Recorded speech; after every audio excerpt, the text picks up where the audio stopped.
Hey guys! Tonight we wander into the darker corners of ancient Rome, where candlelight dances against crumbling stone, and whispers from centuries ago still cling to the air like the scent of olive smoke. The night hums faintly with life, distant carts creak. Dogs bark somewhere beyond the Tiber, and the marble gods stare at you with that smug, knowing expression they've worn for 2,000 years. You'll hear things tonight that aren't in the school books. You'll smell damp moss, burnt offerings, and something faintly metallic, maybe blood, maybe just imagination. Either way, you probably wouldn't last long here. The Romans had ghosts that didn't wait for midnight to show up. So, before you get comfortable, take a moment to like the video and subscribe, but only if you genuinely enjoy what I do here. And hey, tell me in the comments where you're listening from, and what time it is there. Now, dim the lights, maybe turn on a fan for that soft background hum, and let's ease into tonight's journey together. You stroll down the narrow path of the Aventine Hill, one of Rome's quietest heights, a place where the city seems to exhale. The night is thick, sweet with laurel and smoke, and as you walk, your sandals whisper over the ancient dust. The moon hangs low over the Tiber, silvering the roofs, brushing the statues with cold light. You think you're alone, until you hear it. A slow dragging sound, like cloth on stone. You stop, nothing moves, but you know that sound doesn't belong to the wind. A few steps ahead, tucked behind a crumbling wall, is a shrine, tiny, half swallowed by ivy. Two clay figures sit on a stone shelf, the Lares, household spirits who guard the dead and the living alike. Their eyes are blank, but something about them feels awake. You kneel, brush the dust away, and spot coins, old, blackened, left by hands long gone. You add your own, a modern coin, glinting faintly. The air seems to shiver, and somewhere nearby, a door creaks open by itself.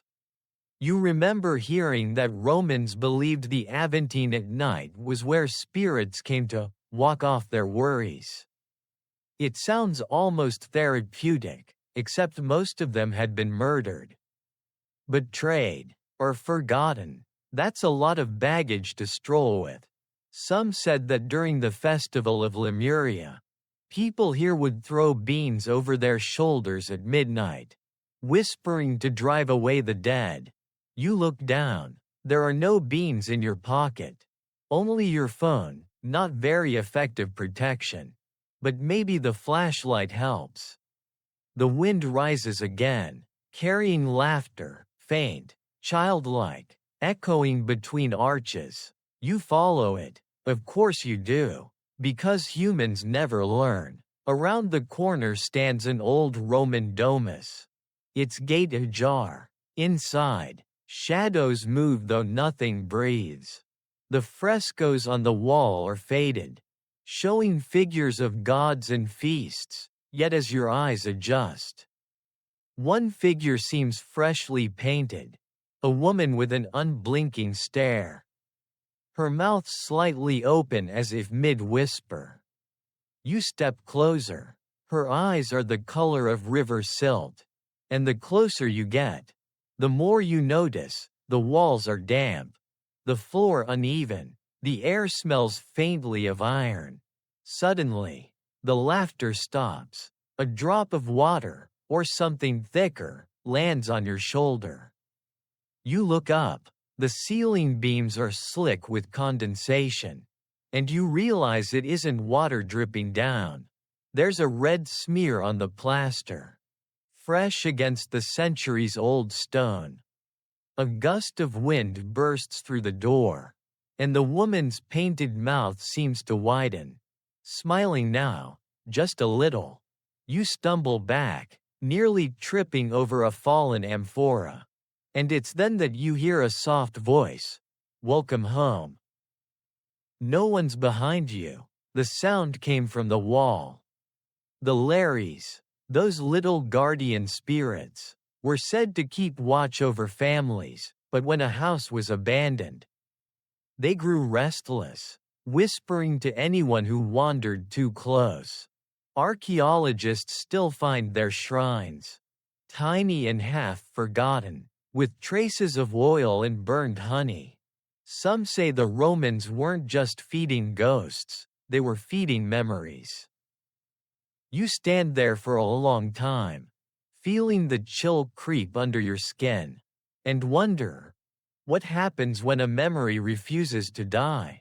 Maybe that's why this city never sleeps.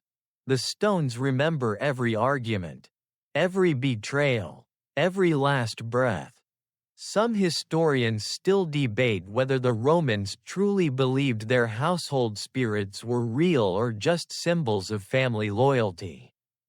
But as another drop hits the floor beside you, forming a dark, sticky pool, you start to think, maybe it doesn't matter what they believed. Maybe belief itself was enough to make it real. Outside, the moon slips behind a cloud, and the sound of footsteps fades into silence. The Aventine exhales once more, as if satisfied, and you finally start to back away. Quietly, respectfully, because even in the afterlife, Romans hate to be interrupted. You glance once more at the shrine before leaving. The coin you placed earlier is gone. The night continues, the air colder now. Down below, the city still glows, and somewhere, the next whisper is waiting.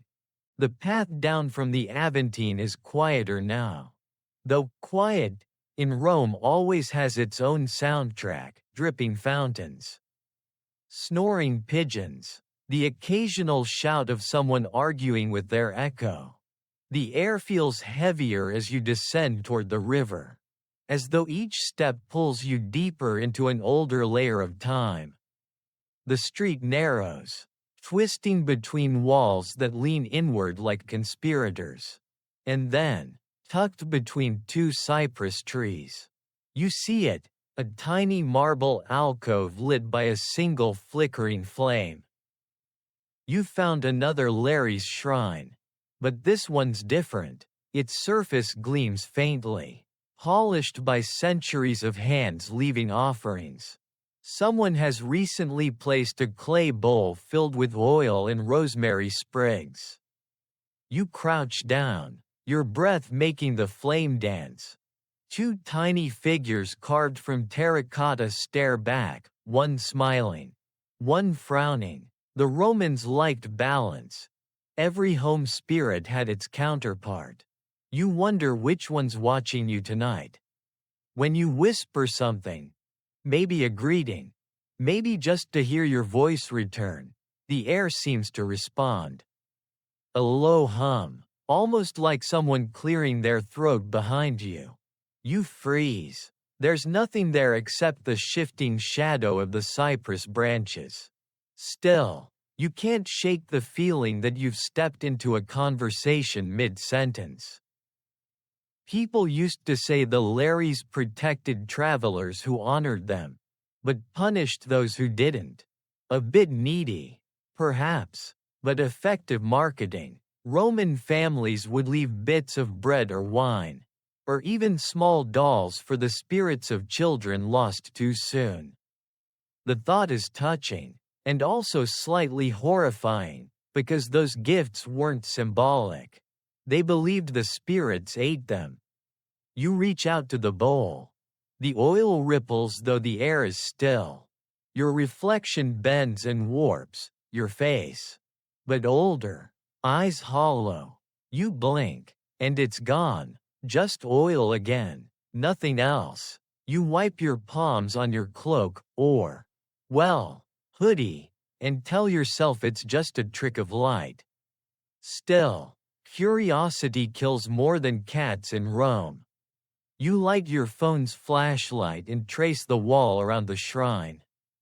The marble base is carved with faint Latin words, Pro salute familiae, for the safety of the family. The inscription feels warm to your fingers, as though someone just touched it before you. Then you hear it, footsteps, bare and light, padding across the stones behind you.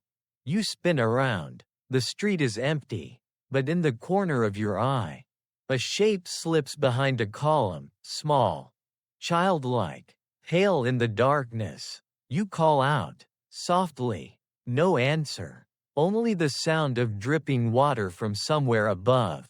Rhythmic, too slow to be rain.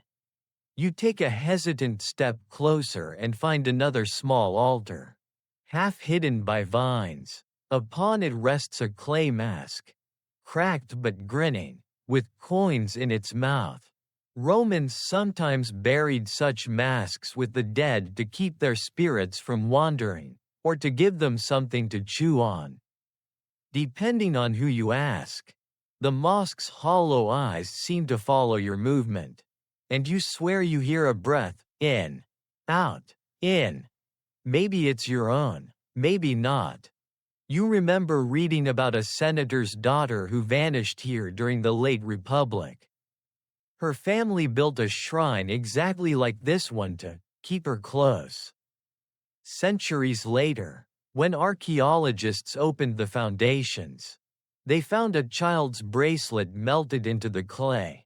They never explained how the gold fused without a fire. Some say the Larrys took her, not as punishment, but as company. A sudden gust blows out the flame. Darkness folds over you like a cloak. The hum returns, now layered, not one voice, but several, overlapping, whispering something you can't quite catch. You kneel instinctively, maybe out of respect, maybe fear, and then, through the murmuring, a single phrase surfaces, slow and deliberate. Stay. You don't.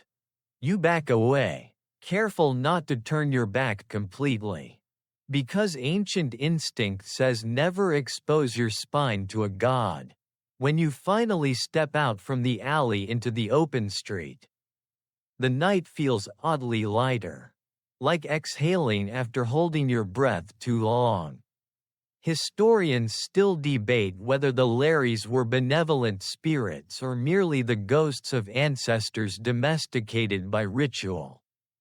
Either way, the Romans believed every corner of their world was inhabited, every road, every threshold, every cupboard. Nothing was ever truly empty. You look back once more. The flame is burning again.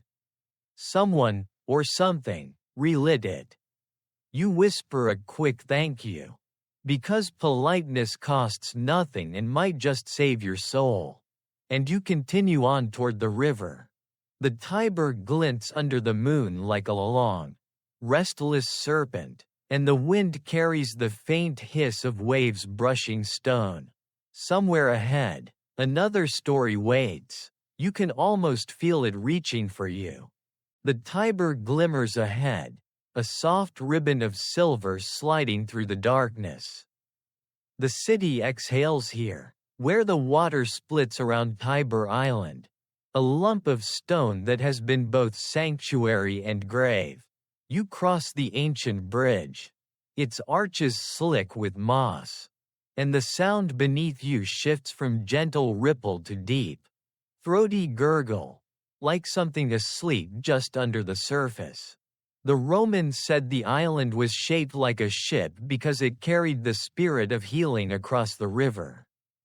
You suspect it also carried other things, darker things, that never quite left. At the center stands the crumbling remains of the temple of Aesculapius, god of medicine. The air smells of herbs, fish, and thyme. A single column leans toward the moon, and between its cracks, tiny flowers grow, pale, almost luminous. Once, People came here to be healed by the gods' sacred snakes. The legend says that when plague struck the city, the Romans sent a ship to Greece to fetch a serpent from the god's temple. When it arrived, the snake slithered off the vessel and coiled itself around this island, claiming it for Aesculapius. You can still imagine it, a massive serpent gliding over marble. The people kneeling, terrified and grateful at once. Romans loved a god with dramatic flair. You walk along the narrow path that circles the island. The river laps against the stones below, whispering its own language. Somewhere ahead, you hear a faint hiss. Probably whined through reeds. Probably. But curiosity has terrible timing. You follow it anyway. Behind the ruins, a set of steps leads downward, old, uneven, slick with moss. You descend, brushing your hand against the wall for balance. At the bottom lies a small alcove, half flooded. A pool glimmers faintly, catching the moonlight through a gap in the stones. In its reflection, you see movement, something long, sinuous, gliding beneath the surface. Your breath slows. The thing rises just enough for two golden eyes to break the water. Then it's gone. You kneel beside the pool, feeling the cool mist on your face. It's oddly calm here. You remember that patients once slept inside this temple, hoping the god would visit them in dreams and whisper a cure. It sounds comforting, except some never woke up. They said Aesculapius took them gently when he couldn't heal them. You wonder if that was the first version of a do not resuscitate order. You lean closer. The water smells faintly of rosemary and copper. For a moment, you see a shape forming beneath the surface, a face. Eyes closed, peaceful, like someone sleeping. Then it fades. Only your own reflection stares back, wide-eyed and tired. Somewhere above, you hear footsteps, slow, deliberate, circling the temple ruins. You stay still. Whoever it is, they aren't hurrying. The steps pause, then scrape softly, as though someone is dragging something heavy across the stones. You whisper to yourself, it's just a caretaker. Except the temple has none. Historians say the cult of Aesculapius spread across Rome, mixing medicine with mysticism. Priests used snakes in rituals, believing their touch brought healing. Archaeologists even found bronze serpents coiled around staffs, early symbols of medicine. But they also found human teeth in offering jars, as if healing came with a price. The sound of dragging stops. Silence presses close, heavy as the damp air. Then you hear a drip. And another. It's coming from above, from a crack in the ceiling. Something viscous slides down and lands in the water, spreading dark ripples. You can't tell if it's blood or just the reflection of rusted stone. Either way, it's not inviting. You rise slowly, every muscle aware. When you reach the steps, you glance back one last time. The pool has gone still again. Perfectly calm, too calm. And in the reflection of the column above, you think you see the faint outline of a snake, coiled around a sleeping form, both sinking together into the dark. Outside, the river sounds louder now, almost like laughter muffled by distance. The wind carries the scent of rosemary, sweet, strange, and somehow final. Some scholars still argue that the Romans didn't truly believe in divine healing, that it was all psychological comfort. Ritual placebo. Maybe they're right, but as you step back onto the bridge, you can't help glancing into the water. half expecting golden eyes to look back.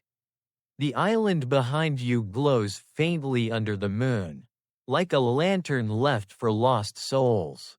You cross to the far bank and breathe in the cold, dry air. The night is far from over, and Rome still has many ghosts to introduce you to. The road curls east toward the Esquiline Hill, and the night deepens, not darker. Exactly, but heavier. The air here doesn't move the same way, it presses close. Thick with dust and the faint sweetness of decay. You've left the sound of the river behind, traded it for the creak of trees and the crunch of gravel under your steps.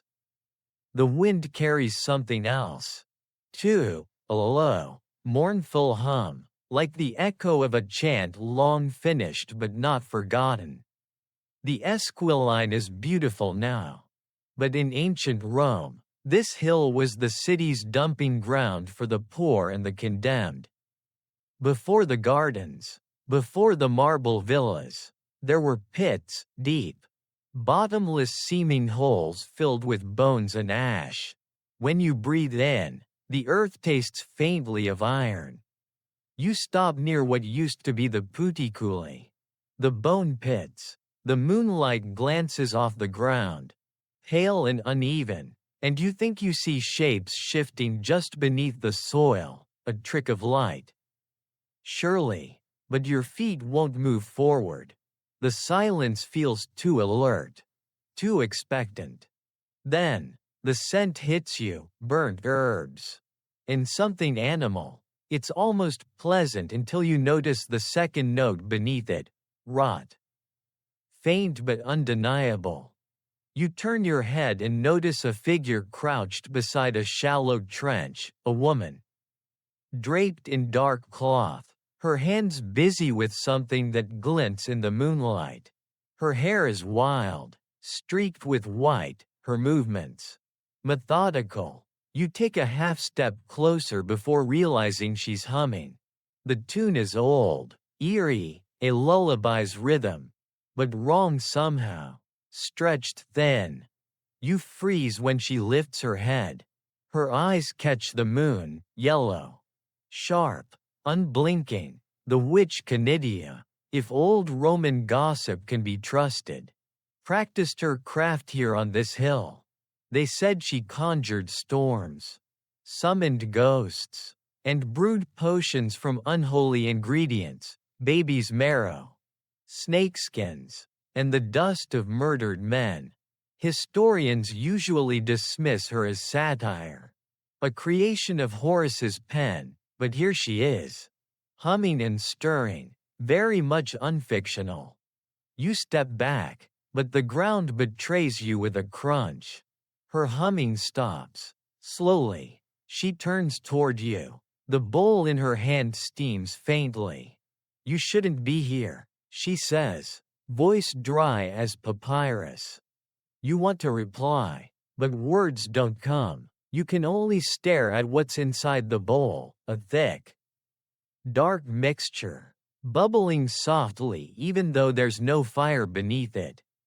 Curiosity, she murmurs, is the same root from which poison grows. Her gaze flicks toward the mound of soil beside her. It stirs. Something, or someone, moves underneath. You take another step back. The stories said Canidia could command the dead. Not raise them. Exactly, borrow them, like temporary guests. You hear the faintest whisper. A breath drawn where no lungs should be. And then, just as quickly, silence again. She sighs. They never stay long. Rome buries too many for even me to keep track. Her hand dips into the bowl. When it emerges, she holds a single coin, blackened, edges melted, yet still bearing the faint image of Caesar's face. She tosses it toward you. It lands at your feet. Too hot to touch. Payment, she says. You've seen enough. You kneel, foolishly, to look closer. The coin cools fast, as if eager to be forgotten. When you finally pick it up, there's an odd vibration through your palm, like a heart still beating somewhere deep beneath the ground. But when you look up, she's gone. The pit beside you lies still again. No hum, no scent, no witch, only a scatter of herbs drying in the dust. Scholars still debate whether Canidia was real, a genuine practitioner of Rome's darker magic, or just a poetic symbol of corruption and fear. Yet every few decades, archaeologists unearth strange finds from the Esquiline, small wax dolls pierced with bronze pins, buried in jars with scraps of human hair, each one inscribed with the same scratched plea, "Let him love me, or perish." Love spells, death wishes, two sides of the same coin. Perhaps you close your hand around the one she tossed you. It's cold now, but heavier than it should be. You finally move on, leaving the pit behind. The wind has shifted. It sounds almost like whispering laughter. Rome sleeps above its bones. But the bones remember everything. At the crest of the hill, you pause and glance back. The moonlight catches the edge of the trench. And for a heartbeat, you see her again, the old woman, crouched, stirring her bowl. Then the clouds swallow the moon, and she's gone, leaving only the smell of rosemary and smoke behind. You keep walking. Somewhere below, the city lights flicker like 1,000 little candles on a grave. You leave the Esquiline behind, though its smell, that earthy, iron sweetness, clings to you like an unwelcome souvenir. The streets grow narrower as you wind toward the Capitoline Hill, where marble arches catch the moonlight like bones polished by time. You think you're heading toward the Forum, but Rome never truly lets you choose your path. It guides you, or traps you, depending on its mood. Tonight, it feels like both. Eventually, you reach the edge of a cliff, a sheer drop that overlooks the black stretch of the Forum Romanum below. And there, right in front of you, is a jagged outcrop of stone known as the Tarpeian Rock. You've heard the stories. Every Roman child once did. This is where traitors met gravity face first. One push, one scream, one echo, and then silence. The empire's justice, neatly packaged in one short flight. You step closer to the edge.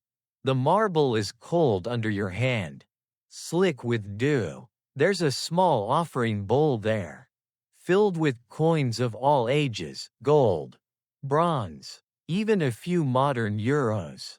People still toss them, it seems, as if the dead might accept multiple currencies. You look down at the abyss below. It's deeper than you imagined. The air here doesn't move. Somewhere far beneath, a single drop of water falls. Then another, slow, rhythmic, like a heartbeat. You whisper her name, Tarpeia, and the wind stirs, as if it remembers. She wasn't a monster, or a martyr, just a girl who made a mistake. When the Sabines attacked early Rome, she offered to open the city gate for them in exchange for what they wore on their left arms. She meant their gold bracelets. They gave her their shields, all at once. And fatally, her body, crushed beneath the weight of her own greed, was thrown from this very rock. History says it was justice. You can't help thinking it was irony. You sit down, legs dangling over the edge. The night hums softly, the way an old city does, alive, but not quite awake. The moon paints the Forum in ghost light. The columns look like broken teeth, the paving stones like scales. And then, from somewhere below, you hear it, the faint clink of metal. Coin against coin. You lean forward slightly. The sound repeats. Steady this time. It's not falling, it's counting. You pull your knees closer, trying not to breathe too loudly. The sound grows clearer. You imagine the coins in the offering bowl shifting, rearranging themselves. The tiniest spark of gold winks at you from below. A voice follows, faint but sharp as a knife's edge. Trade always comes with a cost. You jolt. The offering bowl is empty now. Every coin is gone. A shadow moves at the edge of your vision, small, delicate, vaguely human. You turn slowly. She's standing just beside you. Translucent but unmistakable. Her arms heavy with shields that glow faintly from within. Her hair drifts as if underwater. Her eyes hollowed by centuries of retelling. Tarpia. She looks down at the drop below. Then at you. Her mouth opens slightly. Do they still bargain? She asks. Her voice sounds like wind scraping through marble. You don't answer. She doesn't wait. Good, she says. The city lives only as long as the deals continue. When you blink, she's gone. The bowl is full again, not with coins, but with pebbles, each one damp, streaked with something dark that might be rust, or something older. You stand, stepping back from the edge. The ground feels softer than before, as if it remembers the hundreds who fell here and wants to make room for more. Historians still debate whether Tarpia's story was literal or symbolic. Some call her the embodiment of betrayal. Others a scapegoat for political fear. But the Romans built rituals around her name. Every year, they tossed effigies from the cliff to remind the people that loyalty had gravity. You look down one last time. The wind rises, cold and deliberate. The coins in the bowl begin to rattle again, not from the breeze, but from something unseen. Counting once more. You decide you've heard enough. As you walk away, your shadow stretches long and thin, almost reaching the edge. You don't notice that one of your own coins, the blackened one Canidia gave you, slips from your pocket and rolls toward the cliff. It stops at the edge, trembling, as if deciding. Then it falls, spinning into darkness. The sound of its landing, one sharp, metallic ping, echoes far longer than it should. You keep walking, and the wind seems to whisper after you, a fair trade. You descend from the Tarpeian rock with the uneasy feeling that Rome just took something from you, not your coin, but something softer, smaller, a thought, a warmth, the kind of loss you can't name yet. The air is drier here, scented faintly with metal and smoke. You follow it downhill, toward the yawning black mouth of the Forum Romanum, where every ruin looks like a sentence missing its verb. By day, it's crowded with tourists and pigeons, but at night it's just you and the stones, and they talk. In their own brittle way, the moonlight pools between columns, making the place feel like a cathedral with no roof and too many ghosts. You walk between the shadows of the Temple of Saturn and the Basilica Julia, until you spot something glinting beneath a half-toppled arch. It's a small, rolled sheet of lead, no bigger than your palm, wedged between the stones. You know what it is before you even touch it, a defixio. A cursed tablet. The Romans loved them. You'd write someone's name, your grievance, and maybe a creative death wish. Then fold the metal and bury it where the gods, or the dead, might overhear. You pry it loose, Careful not to break it. The lead is cool and soft under your fingers. Someone has scratched words into it. Barely visible in the low light. You can't read all of it, but a few lines catch. Let him forget sleep. Let his tongue rot before it speaks her name. You swallow. The Latin is clumsy but furious, desperate. Even, the letters look carved in haste, as though the writer's hand shook. You turn it over. There's more. A drawing, crude, almost childlike, of a man bound at the wrists and ankles. Head bent backward. Below it, 3 dots in a triangle. A common mark of private vengeance. A sound cuts through the silence, the faint clink of metal on stone. You freeze. Another tablet rolls out from between 2 flagstones, as if pushed from underneath. Then another. Then another. Within seconds, the ground around you glitters faintly with folded bits of lead, each one a voice from someone who couldn't forgive and wouldn't forget. The air thickens, heavy with copper and something older. For a moment, you smell perfume, roses. Sharp and too sweet, followed by the unmistakable scent of decay. You hear whispers, low, fervent, colliding over each other in broken Latin. You crouch, heart thudding, and pick up one of the newer tablets.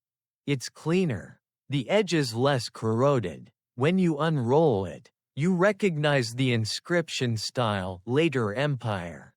Probably 3rd century. The curse reads, "May his lover's kiss turn to dust upon his lips. May his eyes see her only in mirrors that do not reflect." You blink. The letters shimmer faintly, as though the metal itself is exhaling.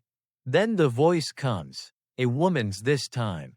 Soft, venomous, right beside your ear. "He promised forever." You spin around. Nothing. Only the empty forum. The moon spilling light like spilled milk across broken marble. You breathe again. Slower this time. It's strange. These curses weren't always for revenge. Some were for love, or business, or even luck in the circus races. The line between prayer and curse was thin. Romans treated the gods like unreliable bureaucrats, bribed them, threatened them, filed the right paperwork, and maybe they'd act. You notice that the first tablet, the one you found, is still in your hand. The drawing seems to shift slightly under the light, the bound figure almost trembling. You set it down gently. Immediately, the whispering stops. The air goes still. A breeze passes through the forum, stirring dust across the stones. It sounds almost like laughter. Historians still argue whether these depictions were taken seriously or just superstitions for the desperate. Yet hundreds have been found, in wells, graves, even nailed to the walls of taverns. Each one a fragment of private pain, hammered into permanence. You walk away, and behind you, the little sheets of lead lie still again. Or maybe they just wait for someone else to listen. At the far end of the forum, the shadows deepen near the archway that leads underground. A faint draft rises from below, cool, stale, and distinctly not empty. You hesitate, but you already know yourself too well. You'll go down there. Of course you will.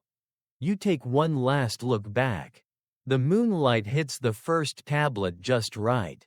And for an instant you swear you see new words scratched onto it, faint, fresh, and written in English this time.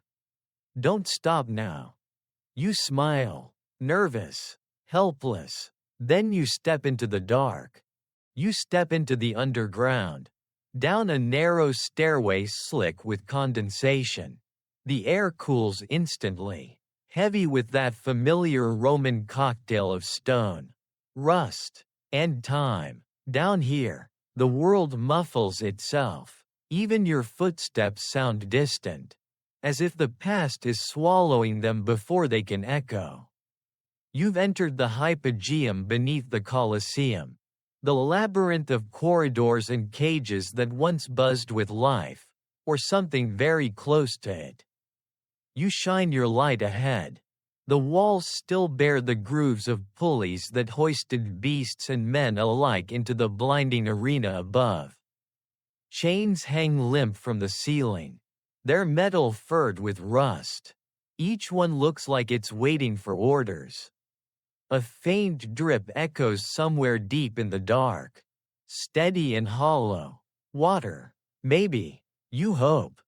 You take a few steps forward, brushing cobwebs away. It's strange, up above.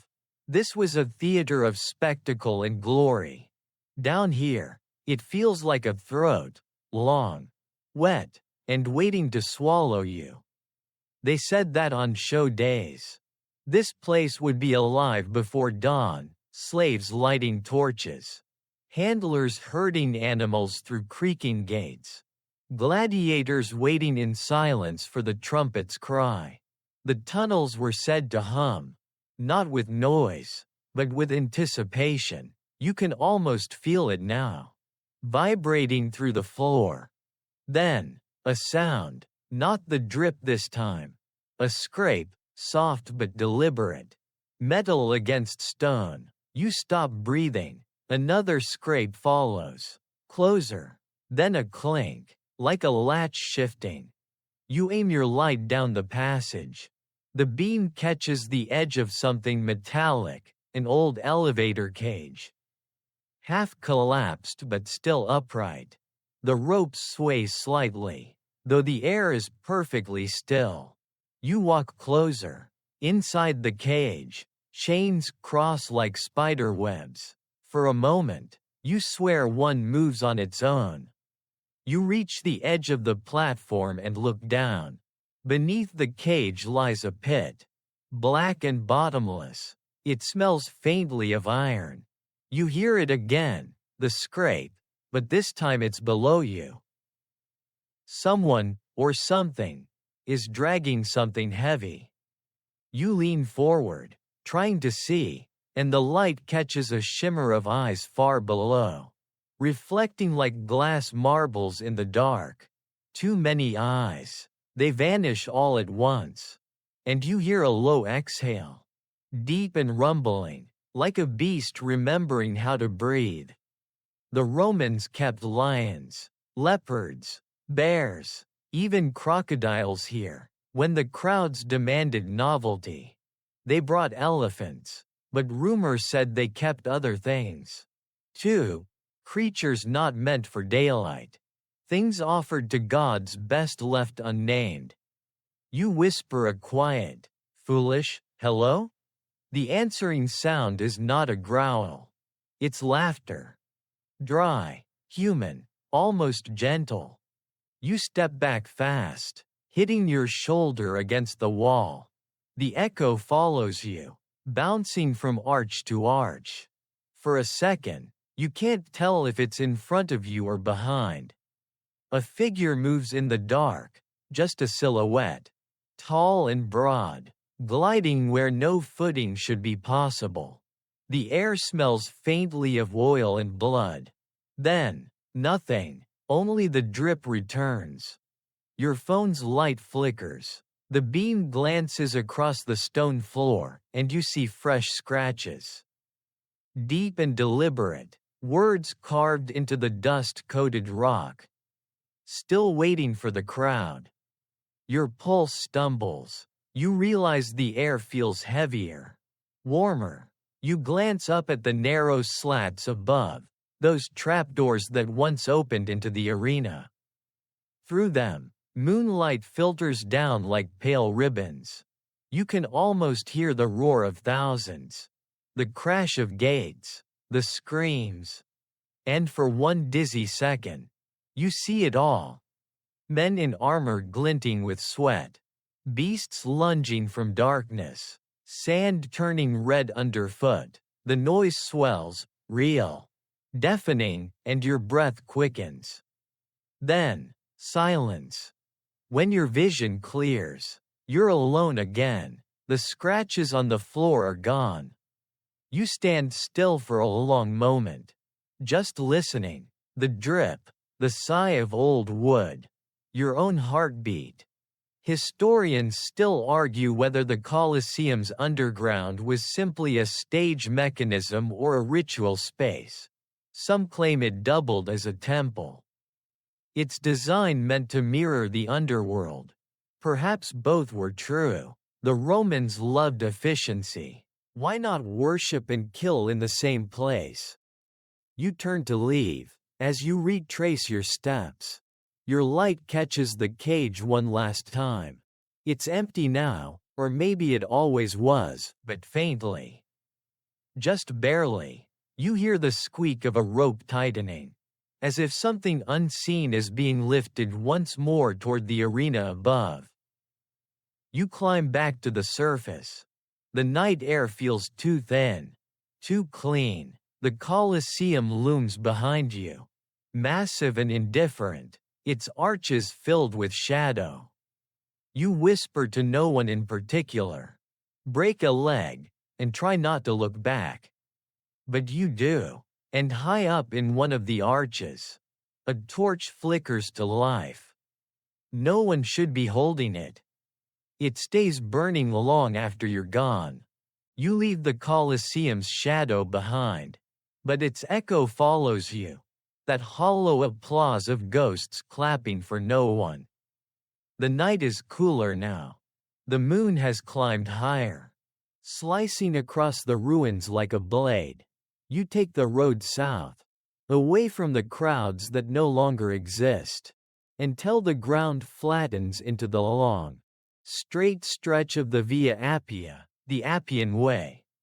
It was once called the Queen of Roads. Every stone beneath your feet is older than most countries, laid by soldiers and slaves who never imagined you'd be walking here 2 millennia later. Alone with a phone flashlight and questionable judgment. The further you walk, the quieter it becomes. The city fades into a distant glow, and you begin to hear the small things, crickets, the rustle of olive trees, your own breath. On either side of the road, tombs rise from the darkness, enormous stone monuments, half crumbled, their inscriptions eaten away by time. Some still have carvings, faces, names, arms outstretched in eternal greeting. Romans liked to bury their dead where travelers could see them. They thought it kept the memory alive. But they also believed the road between the living and the dead was negotiable. You're walking through the closest thing ancient Rome had to a waiting room for souls. Up ahead, you spot a flicker of light, faint, orange, wavering like a candle in the wind. You slow down. The flame dances behind one of the tombs, rising, falling, vanishing, then reappearing further down the path. It's almost playful. You know what the Romans called those? Ignis fatuus, fool's fire. They believed such flames marked the presence of lemures, wandering spirits who hadn't found peace. But you, being a rational 21st century person, tell yourself it's just gas or fireflies or, okay, maybe ghosts, but friendly ones. The flame leads you toward a large mausoleum, circular, cracked down the middle. Ivy drapes its entrance like a curtain. You hesitate. You could turn back now. Go home, have pasta, forget this whole thing. But of course, you duck inside. The air is cold, tasting of limestone and old incense. The floor crunches under your shoes, ash, dust, maybe bone. In the center, a broken urn lies tipped on its side. Ashes spill like gray sand. The flame you followed floats above it, shimmering, as if suspended in water. And then, quietly, a voice. It's impolite to stare. You freeze. The flame flickers, and within it, a faint outline forms, a woman's face. Calm but sad, eyes dark as the urn beside her. She tilts her head. Another visitor, she says. It's been a long time. Your throat feels dry. She smiles faintly. Dead? Yes, but only in one direction. Her voice is like wind passing through hollow marble. She glances down at the urn. They burned us all the same way. Noble or beggar, it didn't matter. But the living never stop trying to bargain their way out. You notice the wall behind her, covered in faint scratches, names carved over centuries. Some Latin, some medieval Italian, some modern. One catches your eye, fresh, shallow, written in English. I came back. Did they? You ask softly. The woman's expression doesn't change. But the flame dims slightly. They never left. A gust of cold air rushes through the tomb. The flame flares and breaks into smaller sparks that drift upward, clinging to the ceiling like stars. You can smell smoke now, wood smoke. Warm and comforting, like a campfire. She looks at you once more. When the last traveler forgets us, the road ends.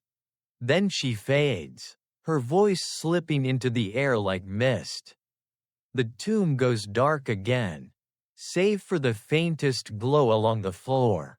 You kneel and see thin lines of light tracing the cracks between stones, tiny flames running beneath your feet. Moving away, down the road, the same road you walked to get here. You follow them outside, along the Appian Way. Tomb after tomb now glows with those dim orange lights, flickering in sync. Like breathing, you realize they're not random. They pulse with a rhythm, soft and even, like a heartbeat. The dead, it seems, are still listening.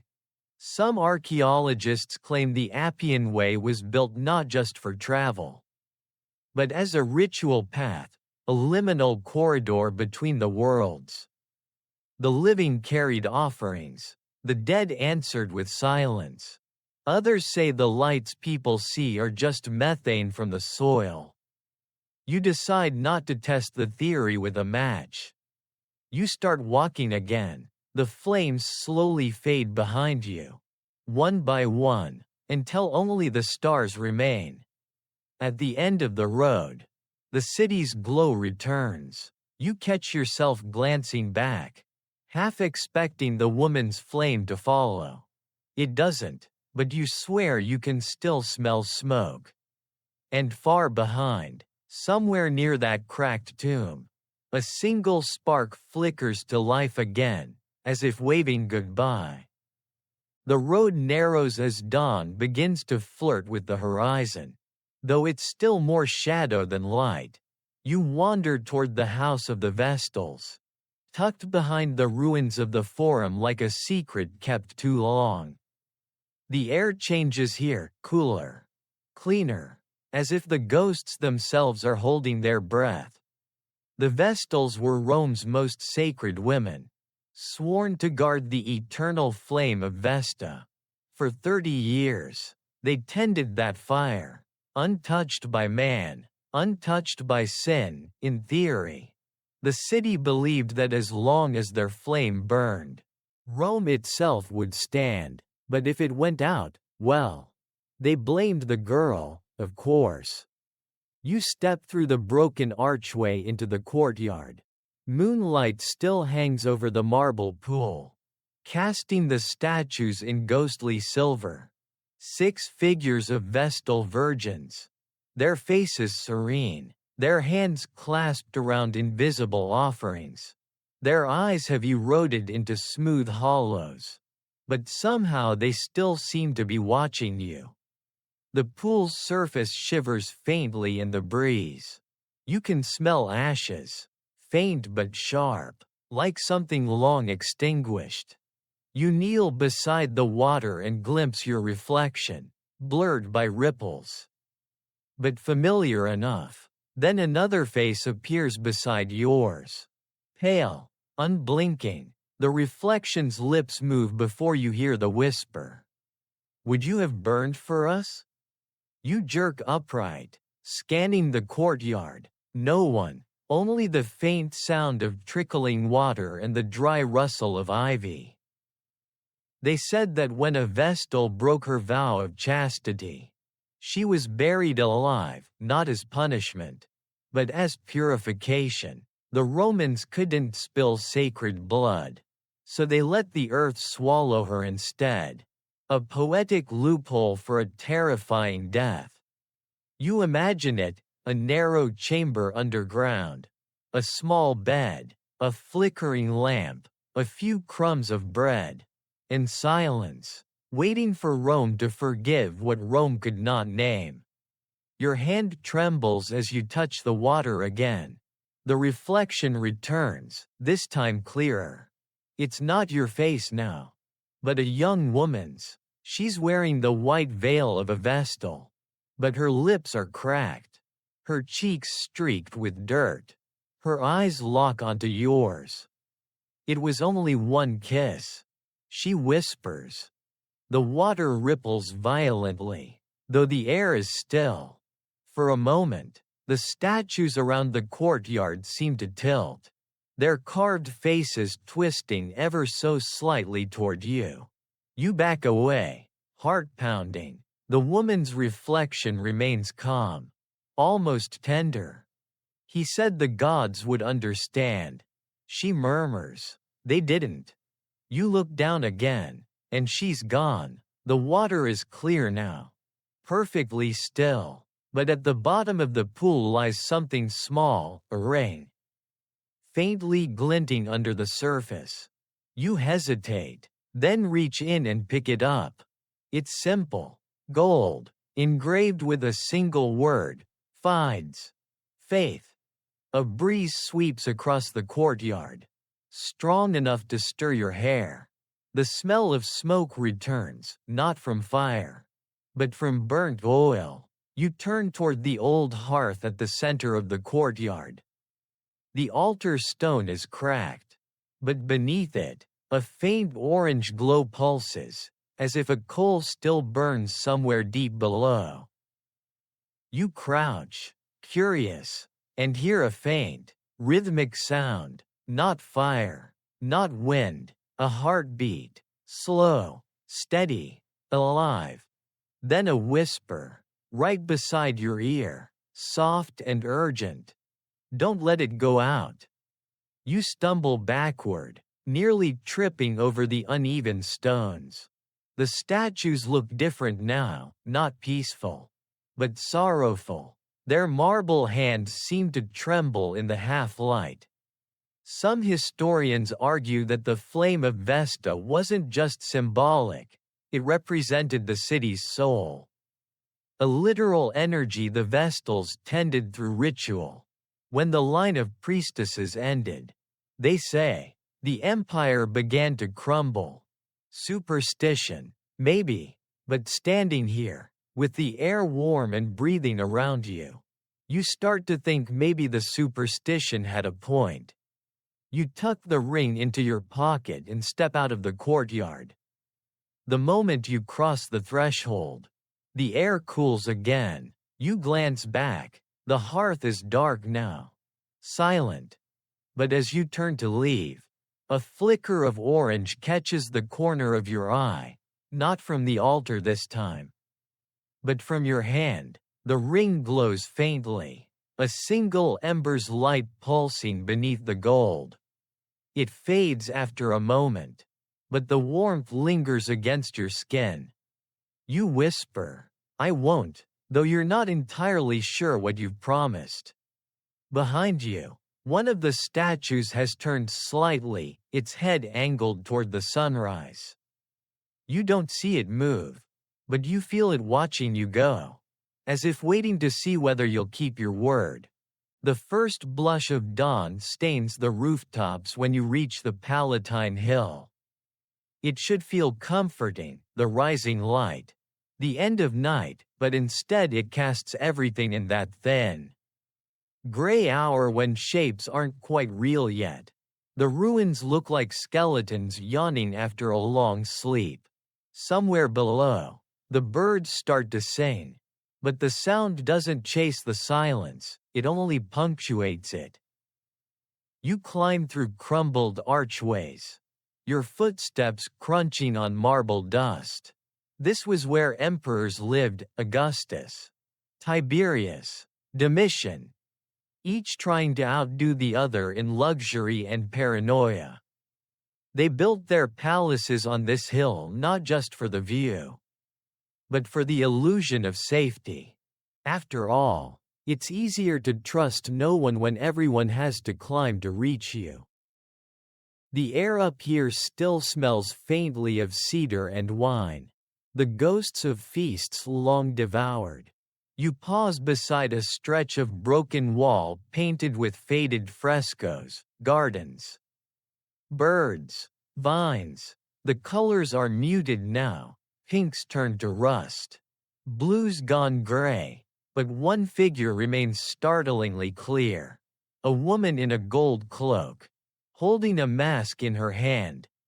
You lean closer. Her expression is serene, but her eyes are too sharp. The longer you look, the less painted she seems. There's something alive in her gaze, attention, a waiting. Then, impossibly, she blinks. You stumble back, your heel knocking a loose tile. It clatters, echoing through the empty corridor.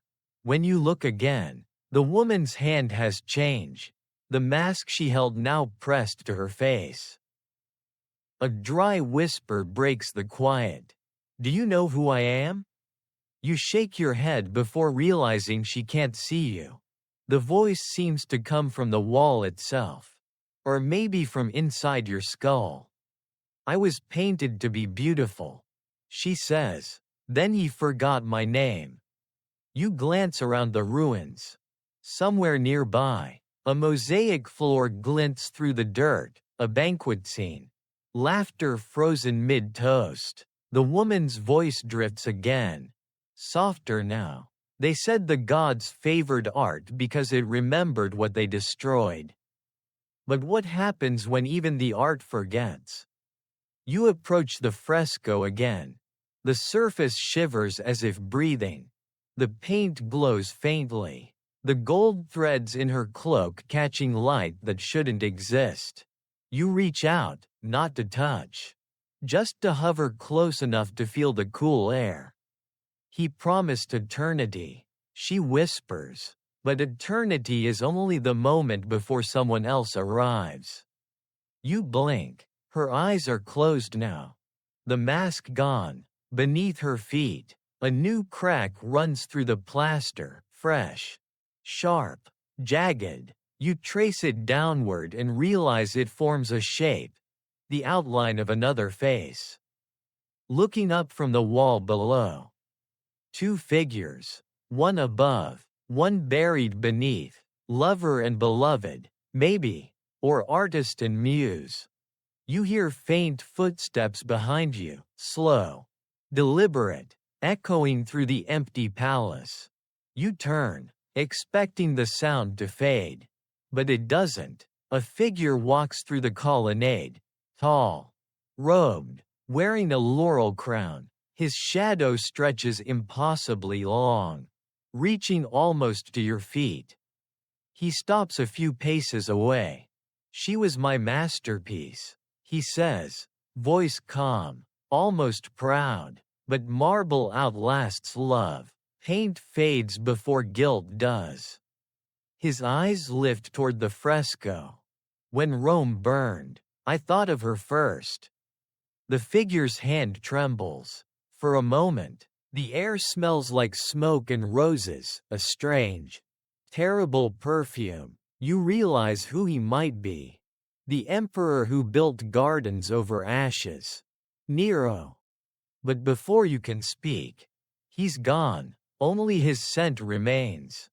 You turn back to the fresco. The wall is empty now.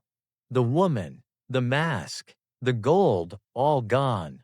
Only the faintest ghost of her outline remains, like a shadow burned into stone. Historians still argue whether the frescoes of the Palatine tell myth or memory, gods disguised as mortals, or mortals dreaming they were gods. Some say Nero filled his walls with portraits of those he destroyed, forcing them to watch his performances forever. Others claim the artists themselves hid messages, small rebellions in pigment and plaster. You stand in the quiet ruins, light spilling slowly across the walls. It feels less like sunrise and more like exposure, as if the night has peeled itself away to show what it's been hiding. You start to leave, but on the floor where you dropped the tile, something catches the new light, a flake of gold leaf. Impossibly fresh. You pick it up. It's warm. From somewhere behind you, faint but certain, comes the sound of a string instrument, a single note, trembling in the air. You whisper to yourself. The show goes on, and the wind answers with a sigh that sounds almost like applause. By the time you leave the Palatine, the sun has risen, but not warmly.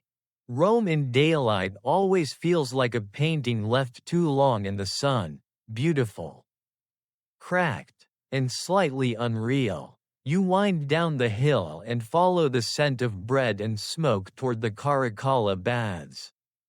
Though you're not here for a spa day, beneath these ruins, you've heard there's another secret, the kind that only appears when day meets shadow. You slip through a half-collapsed arch and find the old hypocaust, the chamber where slaves once fed the fires that kept the marble floors above warm. The air still smells faintly of soot. The walls glisten with mineral streaks. For a moment, it feels almost peaceful, like the calm left after centuries of steam have finally cooled. And then, as you turn a corner, you see it. A door carved directly into the stone wall. Low and narrow, sealed with a rusted iron grate. Etched above it is a symbol, two knives crossed over a bull's head. You recognize it immediately, the mark of Mithras. The Roman soldiers adored Mithras, the god born from stone, the slayer of the cosmic bull, the secret savior whispered about in candlelit caves.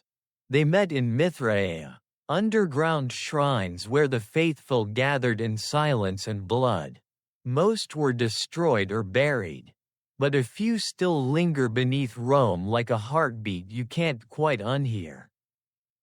You crouch near the grate. Cold air seeps out, carrying the smell of wax and copper. You shouldn't, but you do. You pull the grate loose. It groans like something alive. Inside, a stairway spirals downward, carved rough and uneven. You descend slowly, your phone's light trembling across the walls. Faded frescoes emerge from the darkness. Men in cloaks kneeling. Torches raised. A bull bleeding stars. The deeper you go, the stronger the air smells, metal, musk, and incense. At the bottom, you step into a chamber shaped like a ship's hull turned upside down. The ceiling is low, the air thick, stone benches line the sides. And at the far end stands an altar, its surface stained dark with age. Upon it rests a cracked marble relief, Mithras plunging his dagger into the bull's neck. His face oddly serene. You feel watched. Something glints in the corner. You turn the light and freeze. A dozen figures sit along the benches, cloaked in shadow. Statues, you tell yourself at first. But they're too still in a way that isn't lifeless, more like waiting. Their faces are worn smooth, their hands clasped as if in prayer. One of them wears a fragment of a bronze helmet. Another's cloak looks suspiciously like real fabric, not stone. Then one moves. It's subtle, a tilt of the head, a twitch of fingers. You blink, and they're statues again. You exhale, forcing a laugh that sounds braver than it feels. Nice place, you whisper. Bit of a fixer-upper. Your voice comes back doubled, warped. Nice place, fixer-upper? The echo sounds amused. You approach the altar. Someone scratched a line of Latin into its base. See size. Taste. If you know, keep silent.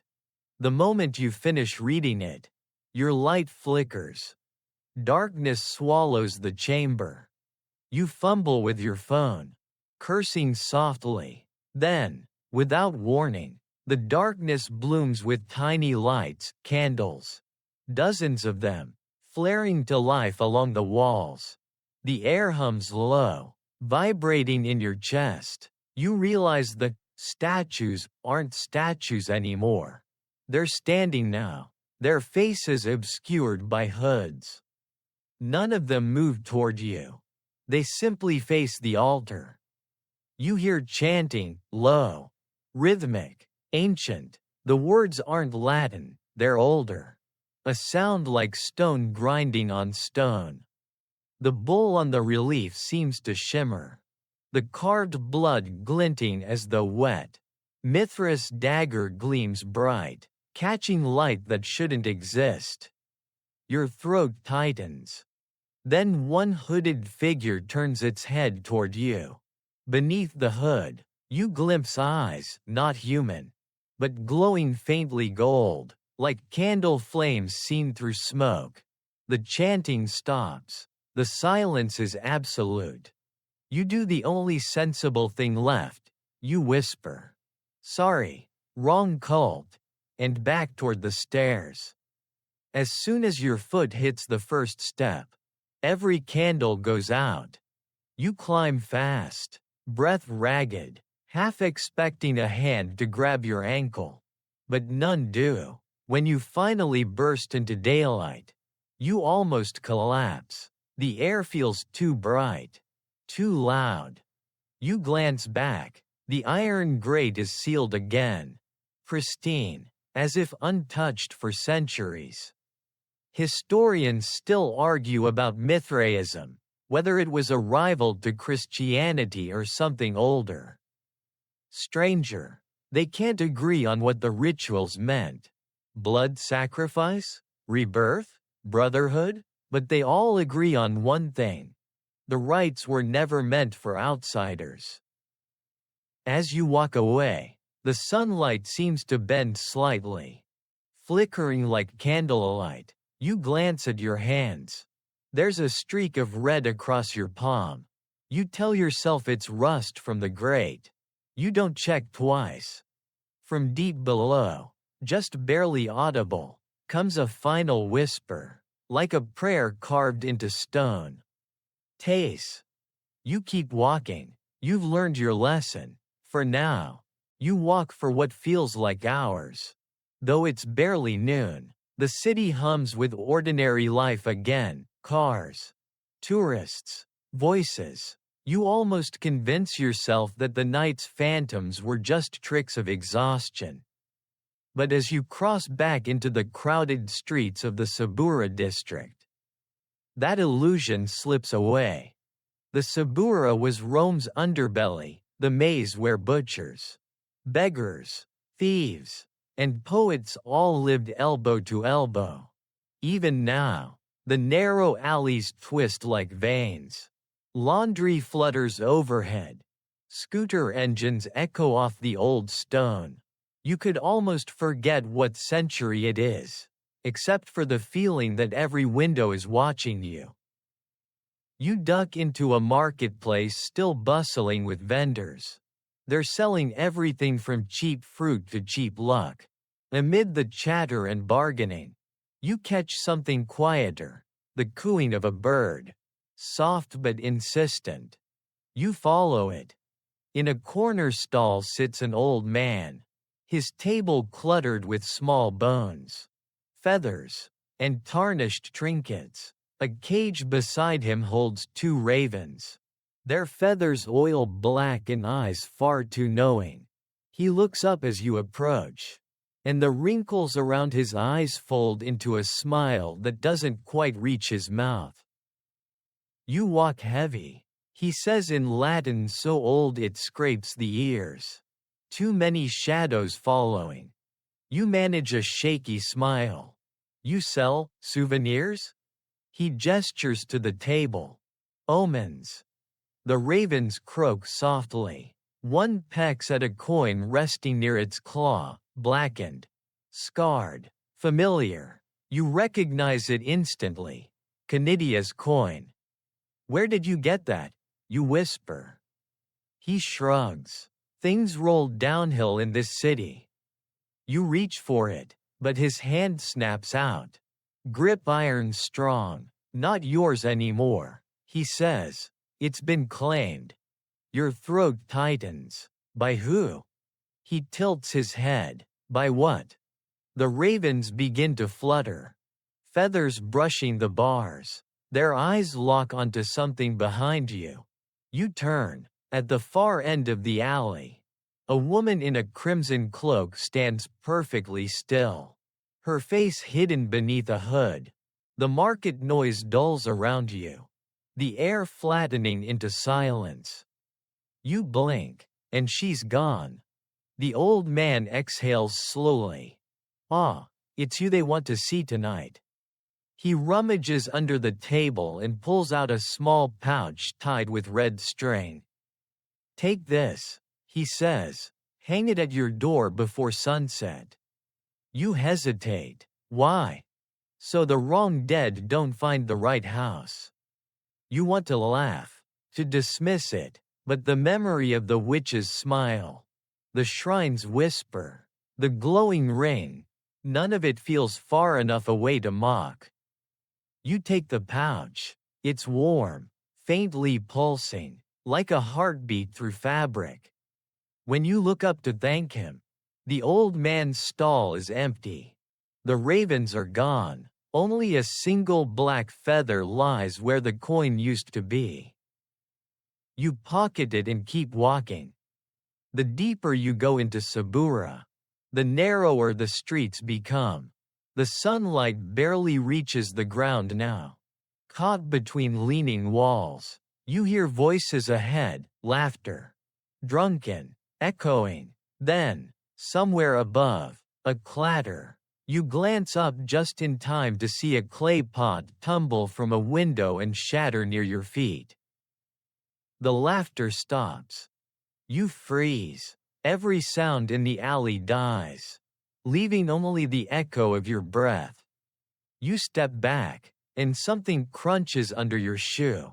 A shard of the pot, painted with a crude symbol, a circle with 3 lines radiating outward. You recognize it from the curse tablets in the forum. The air thickens. The light dims. A whisper curls through the alley like smoke. Omens fall where they're meant to. You spin, but no one's there. Then, faintly, the caw of a raven, 1, then 2, rises above the rooftops. The sound swells until it feels like the whole sky is full of them. You run. The Sabura twists and coils. Every turn familiar yet wrong. The walls lean closer. Shadows deepening. You burst into a small square. Breath ragged, and stop.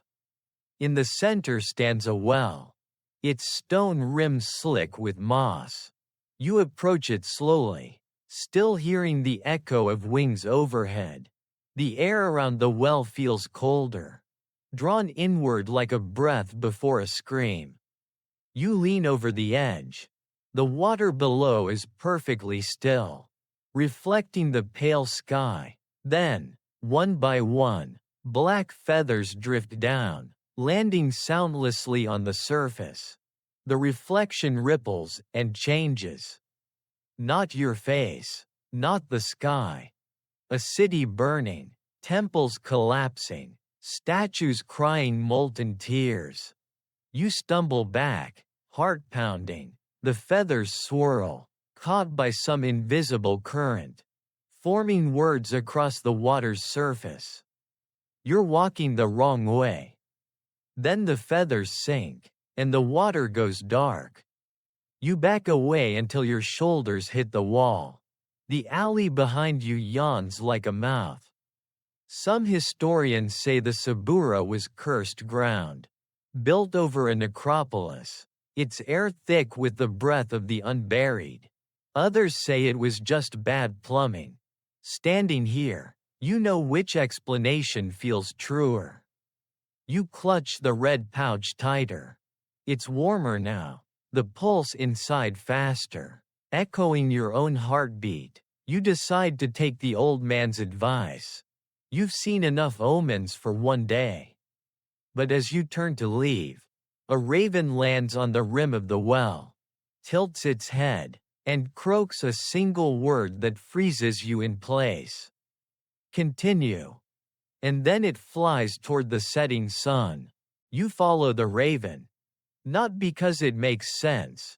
Nothing has for a while, but because it's the only thing in this city that seems to know where it's going. The bird cuts through the evening air, black against the orange light, gliding low over rooftops and disappearing down a narrow side street that smells of bread, wine, and damp stone.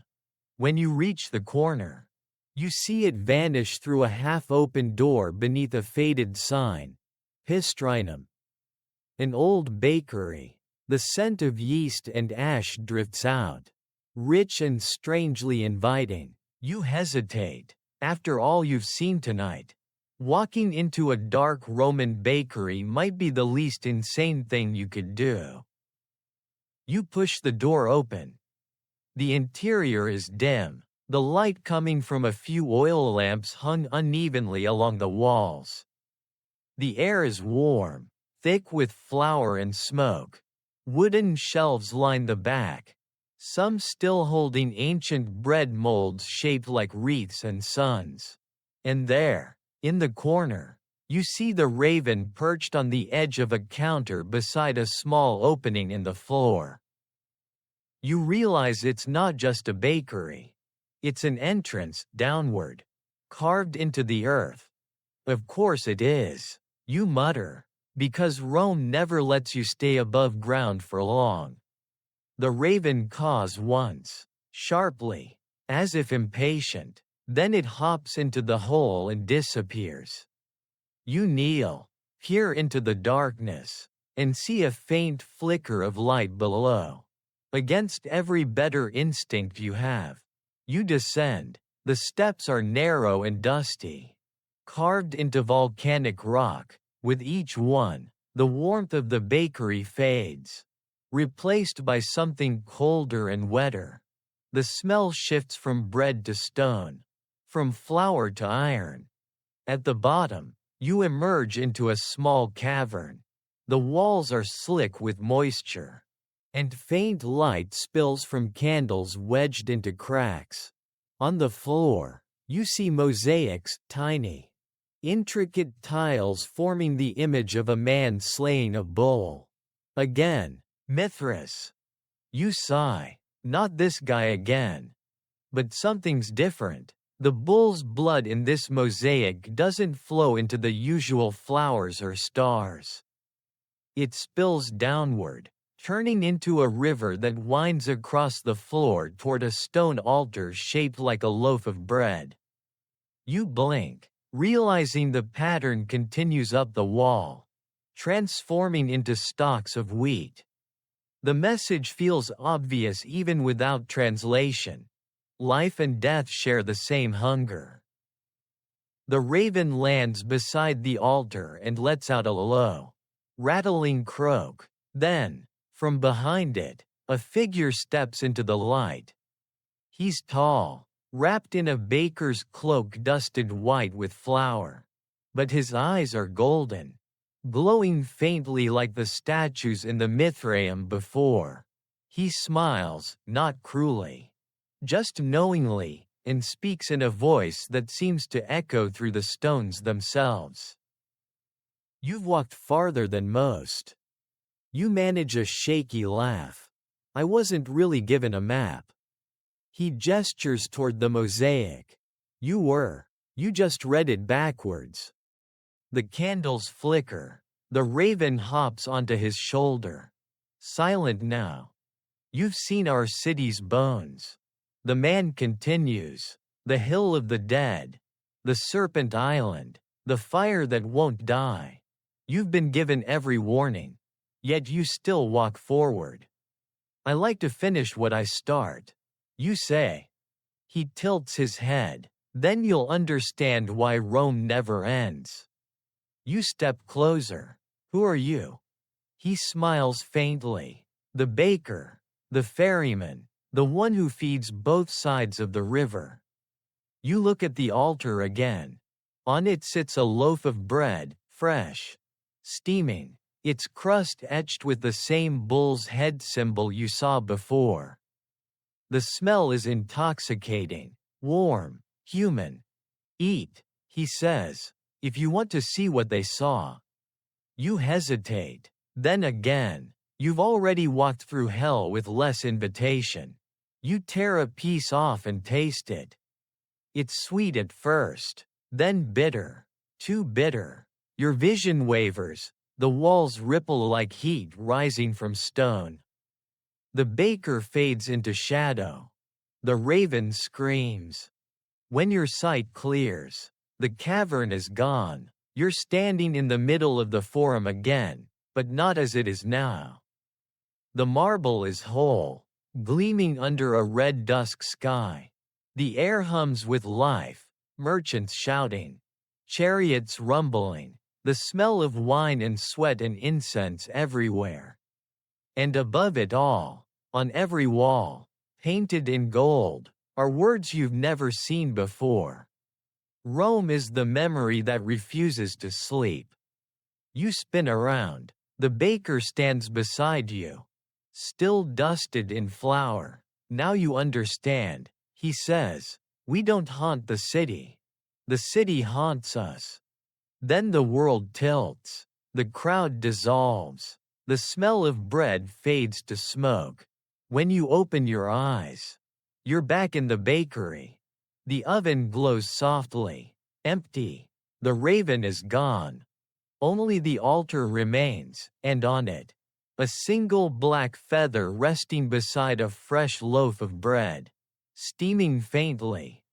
Historians still debate whether bakeries ever doubled as temples to Mithras. Some say the imagery of bread and sacrifice was simply coincidence. Others insist there was meaning beneath the flour. But none can explain why. When this bakery's ruins were excavated in the 19th century, they found loaves still intact, carbonized but perfect, as though waiting to be eaten. You take one last look around. The air smells faintly of ash and honey. Then you step outside into the fading daylight. The red pouch in your pocket thrums once warm, rhythmic, and falls silent. Above you, a single raven circles the sky, crying once before vanishing behind the rooftops. And somewhere far below the city, an oven door closes. Night returns as easily as breathing. Rome looks different under it, less like a city, more like a dream trying to remember its own shape. You've walked all day, and the streets seem to have rearranged themselves, pulling you somewhere you didn't choose. When you finally stop, you realize where you are, the Capitoline Hill, overlooking the sleeping forum, The air here carries the scent of stone dust and faint thunder. A storm is building, but not the kind that belongs to weather. Lightning flashes, illuminating a row of statues, ancient generals, emperors, and gods, standing silent, each watching the square below as if waiting for an encore. You climb the steps toward them, shoes slipping on worn marbles slick with mist. In the center of the terrace, framed by the looming figures, sits a small wooden booth, out of place. Its paint peeling, its window dark. It looks like a fortune teller's cart left behind after some forgotten festival. The sign above it reads, barely legible, Auspicia Romanorum, the omens of Rome. You hesitate. The door creaks open before you can decide. Inside, it smells of wet wool and old incense. A single candle burns on a low table, its flame impossibly still. Cards, bones, and feathers scatter the surface. Behind them sits a woman, her face hidden by a veil the color of storm clouds. Her hands are thin, her fingers tattooed with tiny lightning bolts. Sit, she says.